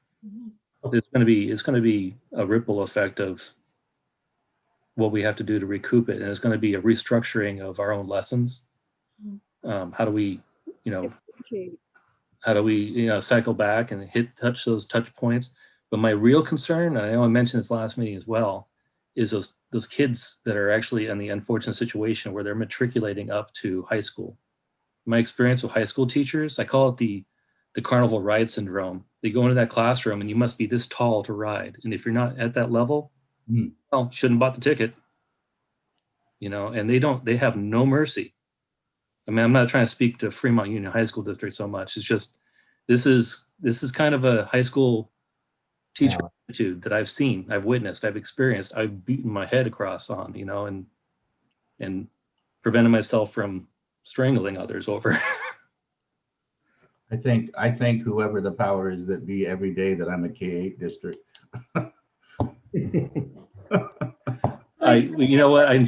That's what I enjoy about being on the board, is K-8, because my profession is mostly around high school. But like, let me ask the board again, like Nancy said, okay, you're talking to the staff, you're not talking to the board. So like, we know that the next step in the equity plan, like we've made an equity statement, right? And we're saying to the district, like, we're asking the district to come up with an equity plan, right? Like, that's on Mike's evaluation. That's one of his tasks, right? Like, is to, come up with an equity plan at the board. We talked about one before, but we never adopted it, right? Like, we read through it, we commented on it, we gave input. But at the district level, like, there are things that are really systemically need to be addressed, and like, no one teacher, no one principal can solve it. It needs to be like a holistic approach, right? And like, whether that's something like English, like an English language learner getting an elective, or whether it's I don't know what else exactly is an equity issue, and that's one that's in my mind. But like, that, if that involves doing really hard things, like structurally, like and having really like deep conversations with parents and teachers and everybody, I mean, are we willing to do it this year? Because if we're not willing to do it, then we have to start saying that we're working super hard on equity. So equity is a journey, not a destination. I know. I'm asking like, where do you think? And I need to see what it is that has been identified. If there's some low hanging fruit, that's fine. But I also know that we're all wounded and we're all traumatized. So our capacity, even though we're giving 100%, what 100% looks like right now is not the same. So we need to be strategic in moving forward with this, and understand and talk about the opportunities Right. rather than Agree. rather than being prescriptive about things. What I'm hearing you say is that you want a measurable.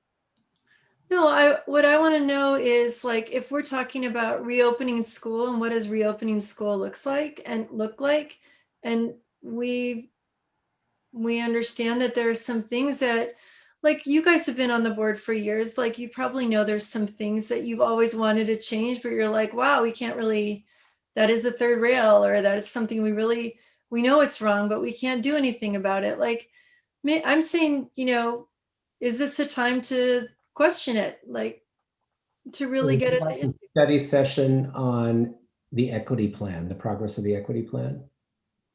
Or What did you say, Mike, the first part? a study session on the progress of the equity plan? I would love that. Yeah. Yeah. Well, and I don't think fully, like, to me, what Bridget and Nancy said aren't necessarily mutually exclusive. Right.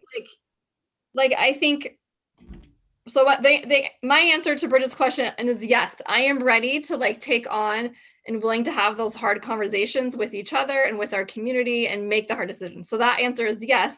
But I think with that, I also agree with like Nancy's idea, right? Like, if we, a year ago right now, when we were working on equity, the things we could have asked and expected in the next year or two, I think would have been different than what we can now, right? So I think, but I don't think those are mutually exclusive. We can still have the hard conversations. We can still start moving forward in those hard pieces, but we're probably going to expect less in the next year But because of the pandemic disaster. Well, and I think it would just be different. I think that in some ways we could actually expect more change because we've just shown that we've rewritten things like 3 different times, right?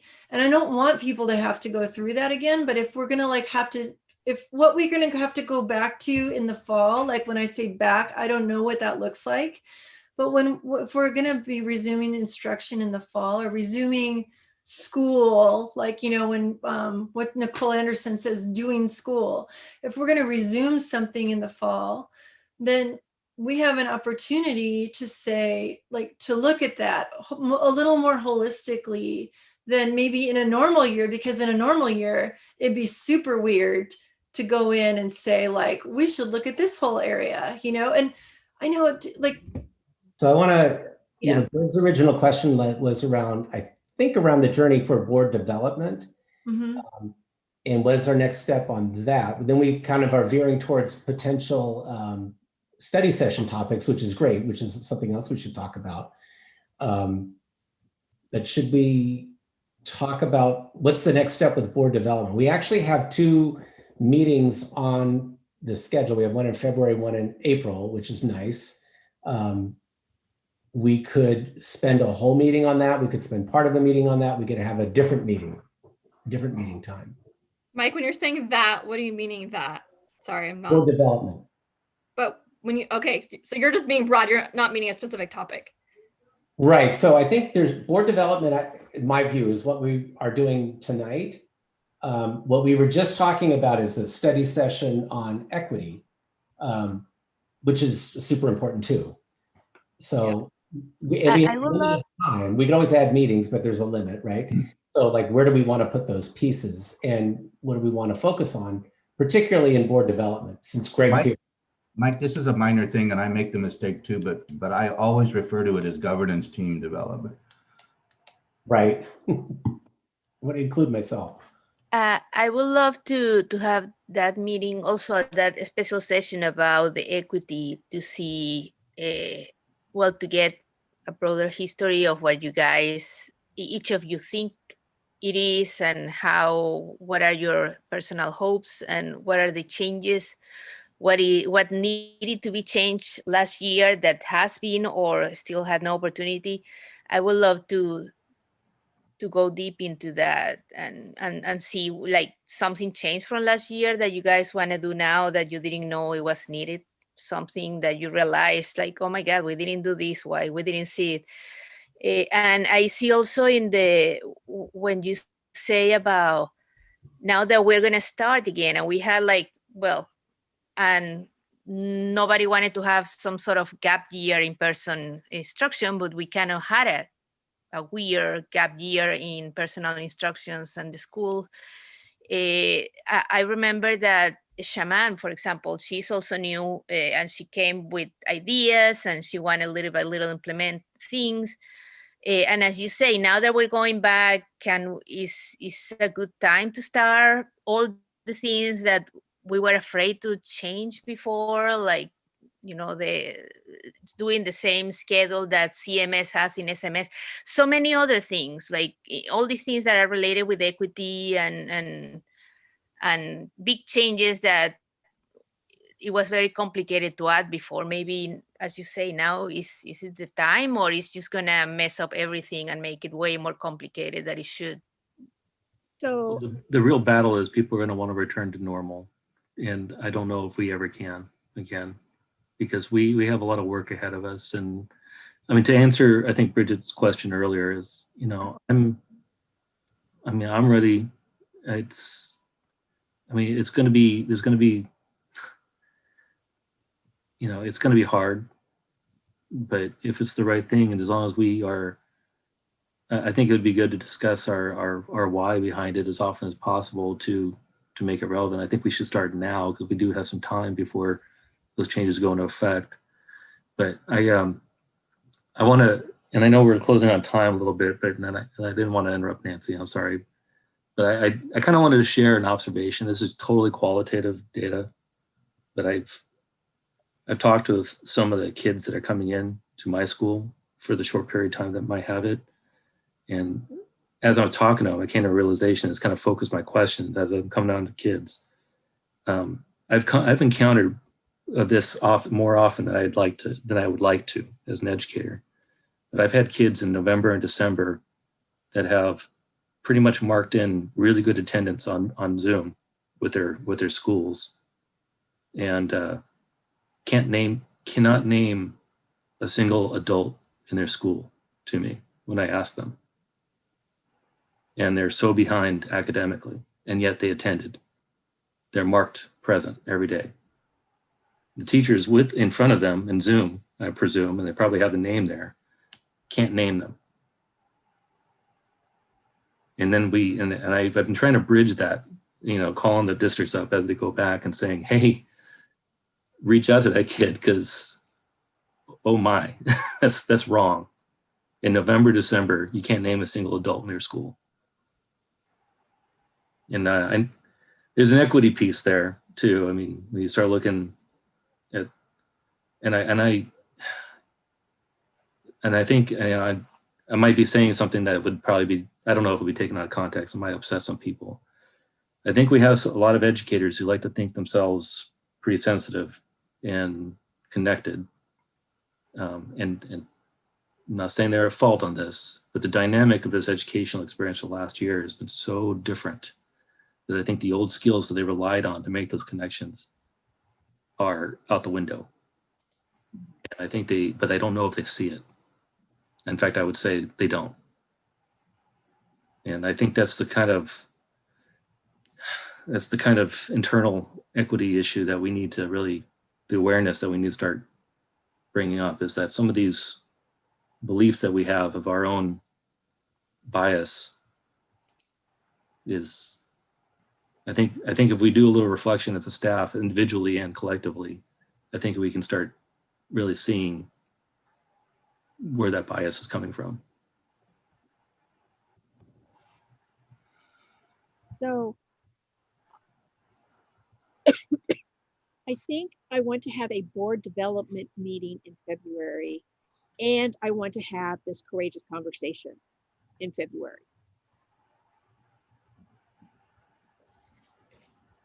If it's important to us, we need to make the time for that.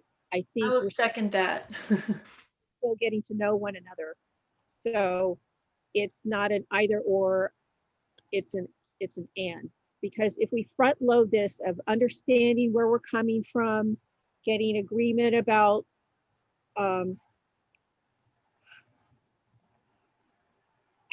and understanding how we're approaching problems in our personal styles, it's going to make whatever we choose to focus on in direction of the board that much more clear to the public and to the staff. So this is awesome. I feel like I'm at a board meeting for the first time in the past year of having a conversation. And even though Reed isn't here and Isabel is here, I feel like there's some continuity happening. And that's what I want. That gives me a lot of excitement and synergy to move forward. So I'm willing to meet an additional meeting time in February because I appreciate the gift of time and the timing of this to get something into the cycle for the superintendent's goals for next year, getting staff time in preparation, getting the understanding of where staff has been on this equity journey, where are we at now, and how can we leverage these points. So 2 clarification questions. One, for the governance team training, is there something specific that you're wanting to like, right? Because I feel like as we're talking about that, there are so many pieces of governance team. And like earlier I was looking back at the list, I think there's like 11, the summaries Greg gave. There really probably is like 3 or 4 governance development things we could do, right? So my question is, one, what of all of those, like what governance development do we want to do? And then when you said another meeting about courageous conversations, like, are you talking specifically equity or like, what are you saying? Okay. So I mean, equity is the overarching thing, or I should say the embedded component of it. But what I heard Jeff say, and what I'm hearing you say, is that we need to take this opportunity to reimagine what our schools are going to be looking like in the fall as we take in students that have had fragmented learning opportunities this past year, trying to figure out where they're at and create a mindset of inquiry, wondering, and capacity to address the new fourth type of schooling that is going to need to take place as we actually reopen. Nancy, what I hear you saying is if the board is going to move forward and let's just say it this way, take on some tough subjects, Yeah. The more you know how each other thinks and where you're coming from, the better those conversations will go. Yes. And we have, I don't mean to be rude, but it's 7:36. I don't know I don't know if you can put together tonight what the next board development would be, whether you can process that between now and February. You could have board members send in suggestions. You could appoint an ad hoc, two board members and the superintendent. It could be the president and the superintendent. But I don't think we're going to arrive at that tonight. Yeah, I mean, I think if we have like a small group like that, and then at the meeting next week, we could say, here's what we came up with, here's what we're thinking. Yeah, and get Okay. feedback. There's 4 Thursdays in February, and one of them's a holiday and 2 of them are board meetings already. So it's not hard to find the date. Because we don't want, well, anyway. Before we go, we can go around the room, so to speak, and do a checkout, which we often do in interest-based bargaining. When I met with my curriculum person today. He made a statement that he said, this experience has been good for some kids. Mhm. Some kids feel more at ease not being at school and learning virtually. And it reminded me, we were having this conversation because a few weeks ago, there was an op-ed piece in the Sunday New York Times about how much we've learned what kids really want and need from this experience. And I sent it around to my board and administration, and now we're going forward with this, this disruption door idea. And I'll try to find that article, and I'll send it to Mike, and he can send it to the rest of you. It just blew my mind reading this article. I never thought about there's something good that can come from this. And anyway,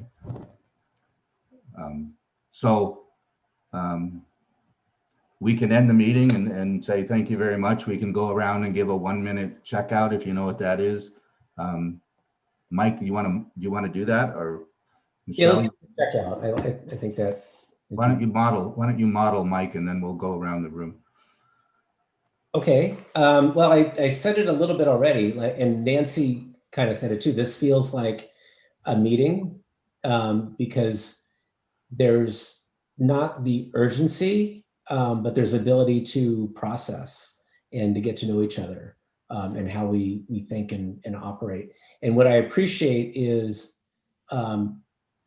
there's always been with this team a focus on improving the practice of working together. And this meeting demonstrates that. I'm not going to call names. You just jump in when you want to. Popcorn. It's called popcorning.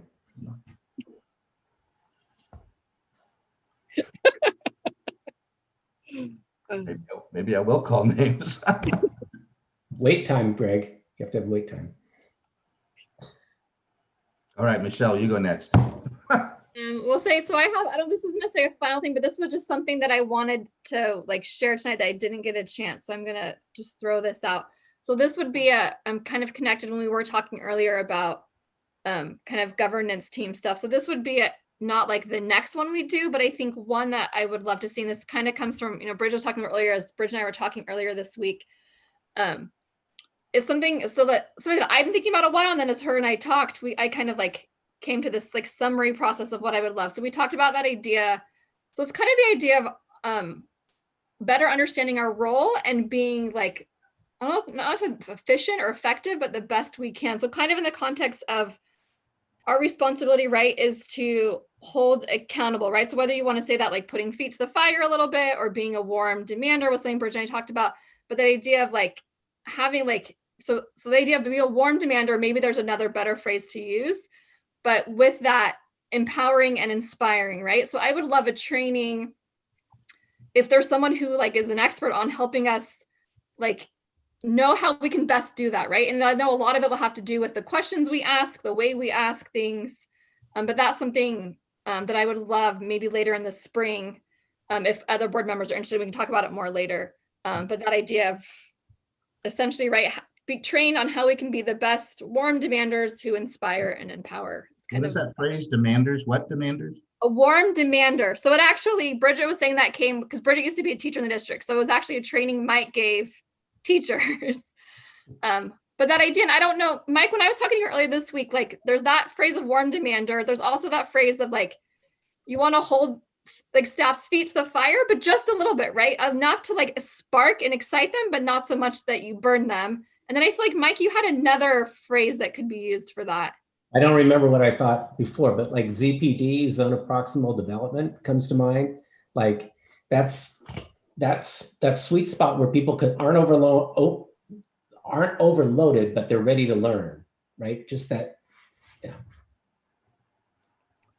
So that's the piece I wanted to add. And then I'm grateful for tonight. The one thing when we have these kind of discussion meetings, I always oh, I don't feel we got to finish it, right? I don't feel we got to finish, but it was really good. And then just my last piece, I would say to help us figure out, as Grace was talking about the governance training that we'll do in February, look at his kind of summary list of those 11. You can look back at your old notes and maybe send to Mike and Jesus your kind of like, you know, one, like if we could focus on this, and then we can maybe kind of compile, like look at those, see what is kind of the theme to come up with. And like Mike said, then we can talk about it next Great. Thursday. All right, Nancy?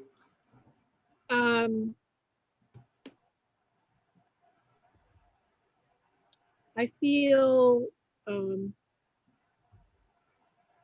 like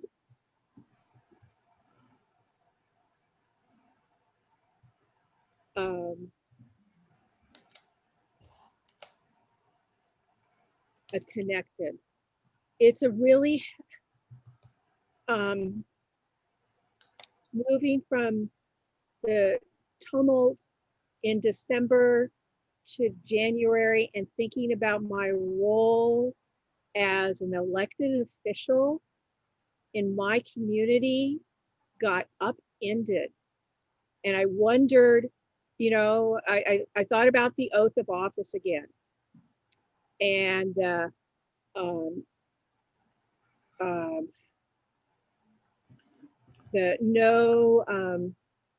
component about evading things, that's not what I am, but without any hesitation. And I gotta tell you, this time was a really heavy lift. Yeah. To be integrity and say those words, because it's a really hard time to be an elected official. It's not fun, but it is a call to serve. And I see that everybody has that same call to serve. And it's a matter of how we reflect that out to our public, that there's a better way, not only in governance, but in how we support our youth and our community as they're dealing with this, with multiple levels of disruption and tragedy, and trying to do no more harm. And so I appreciate the conversations that we've had tonight. And I feel like I'm connecting with you. And maybe the realization that my feeling of lack of connection may be because of that self-preservation kind of thing that you have when you're in a crisis mode, that it's hard to give it all. You have to save some to keep your own spirit safe. And I'm glad that we have had this time and space to have a freedom that we have not had at any board meetings this past year after the pandemic hit. I think so I appreciate that. I think it's without purpose of evasion, I think. Yeah. Jeff? So I enjoyed this meeting quite a bit too. I'm not the most optimistic person in the world, but I do enjoy the work and change. I do enjoy change, and I do have a process when I do that. And I think that in every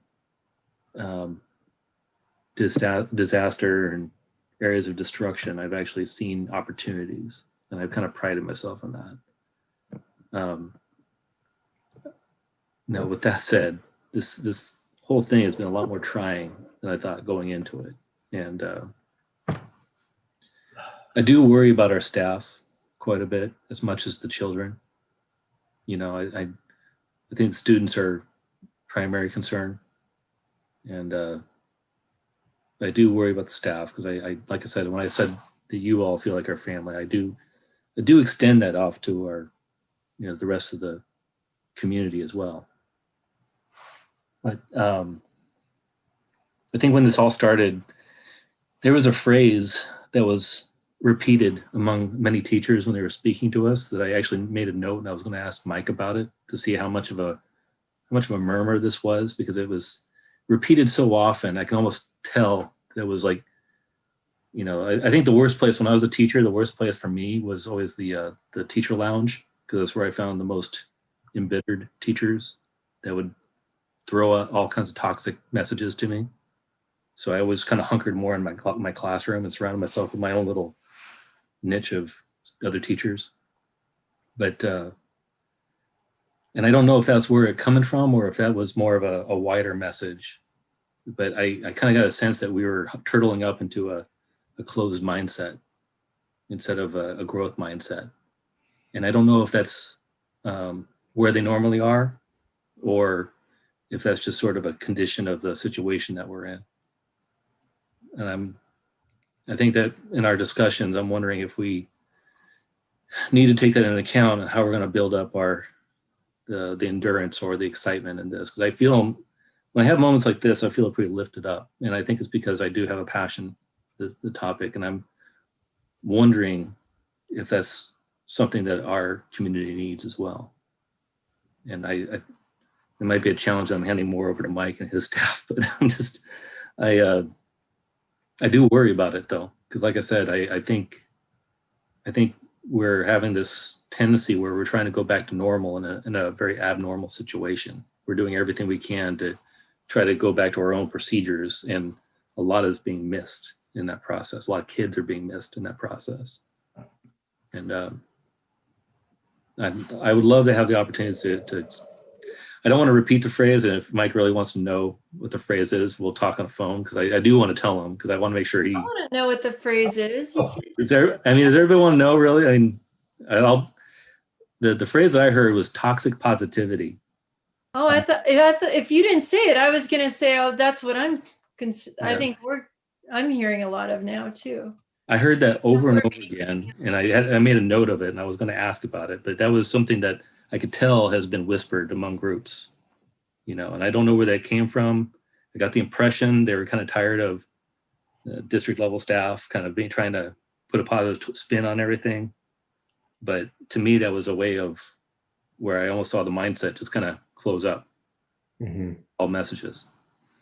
And I, you know, as an assistant principal, I had a department chair one time come to my office when she wanted me to, she was going to bring up an idea, and she was like, I'm going to tell you an idea, and I'm going to go Oprah on you, and I want you to just try to fall in love with it for 5 minutes. Think on it for 5 minutes, love it.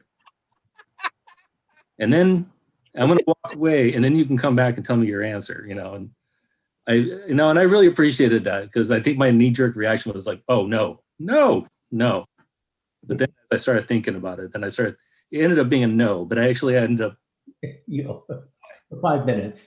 yeah, it followed me for the rest of the day. And then by the time I got back to her, but I really enjoyed it, because it got me to start thinking about her perspective, and it opened my mind up a little bit. That was like a good strategy for growth mindset for me. And I'd still try to implement it in my practice. When I have people talking to me, I almost like, don't respond with a no, tell them you get back to them. Try to fall in love with it. I use that in bargaining, Jeff. Is that all right? It's probably pretty good. Huh? Great. Try to fall in love with it for 5 minutes. Just try to, or yeah, like that is really good. Good wisdom. Good. Thanks, Jeff. Isabel? Well, I like the meeting today. Had a better opportunity to hear from everybody without a particular topic. And yeah, I'm looking forward to more of these meetings. Great. Bridget? Well, I have to admit that I felt like when you introduced the topic about too many questions, even though I knew it was about me, I felt like the way that you did it was like you said, and this came up in 2019, like as though that wasn't like just yesterday in some ways. But I feel like I'm really appreciate the conversation overall, and I appreciate the feedback, and it's like I miss it's crazy, like because Ben and Annalie retired, and it was like, we didn't really have those board meetings where like, yeah, you could find out like, oh, this is going on in someone's personal life, or like, oh, like before the board meeting, it was like all those moments. So I don't know why I'm getting emotional, but I just feel like, this has been a really messed up year for so many people, and it's been, I am a social person. I don't know if you know this, but Reed accused me, like, well, actually, when Reed first met me, she goes, and you're an introvert. And I was like, I am. I don't think of myself as an introvert. So like, I promise you I will work hard to be a good board member. I will just work my ass off, and maybe I can't say ass on YouTube, but I just did again. Twice. But I really will, and I am not gonna let myself off the hook, but I'm also not gonna let our team off the hook, because I do feel like I am gonna take you at your word that we are gonna have those not just courageous conversations like from a book title or something, but we are really gonna do some interesting and exciting and innovative and hard work, even if the result is everything turns out exactly the same, we'll have done it.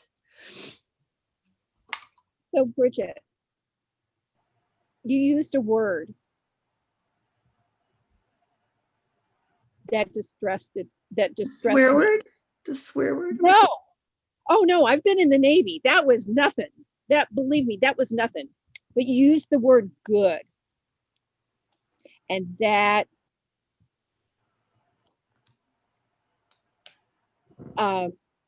told me a lot. I'm gonna have to watch the tape because I don't know what I said. I'm gonna turn this back over to Madam President to try to conclude this meeting. It's 5 minutes to 8 o'clock. So, Well, just the last thing. I don't measure by good or bad. When you say they're good, then there's a downside. We can always become more effective. I don't know. I disagree with you. guys, there's I have a sensitivity to meetings that go on longer than they should have. And we've already gone over a half hour, and I think we've had a good meeting. So I'm gonna turn it over to Michelle to conclude the meeting in the normal way. Thank you. And thank you so much, Greg, for joining us and facilitating and kind of, the work that you did ahead of time to kind of share with us. And thank you everyone for all the thoughts. Wonderful discussion. And look forward to more of these. I need to get back to my agenda through my other stuff. I think it's just future meeting. So our next meeting is next Thursday, January 21st at 7 p.m. And with that, I adjourn our meeting at 7:56. Thanks, Michelle. Thanks, everyone. Thank you. Thank you, Jesus and Alina, for helping us with the meeting tonight. Good night, all. Nice to see you all. Thanks. Can you use more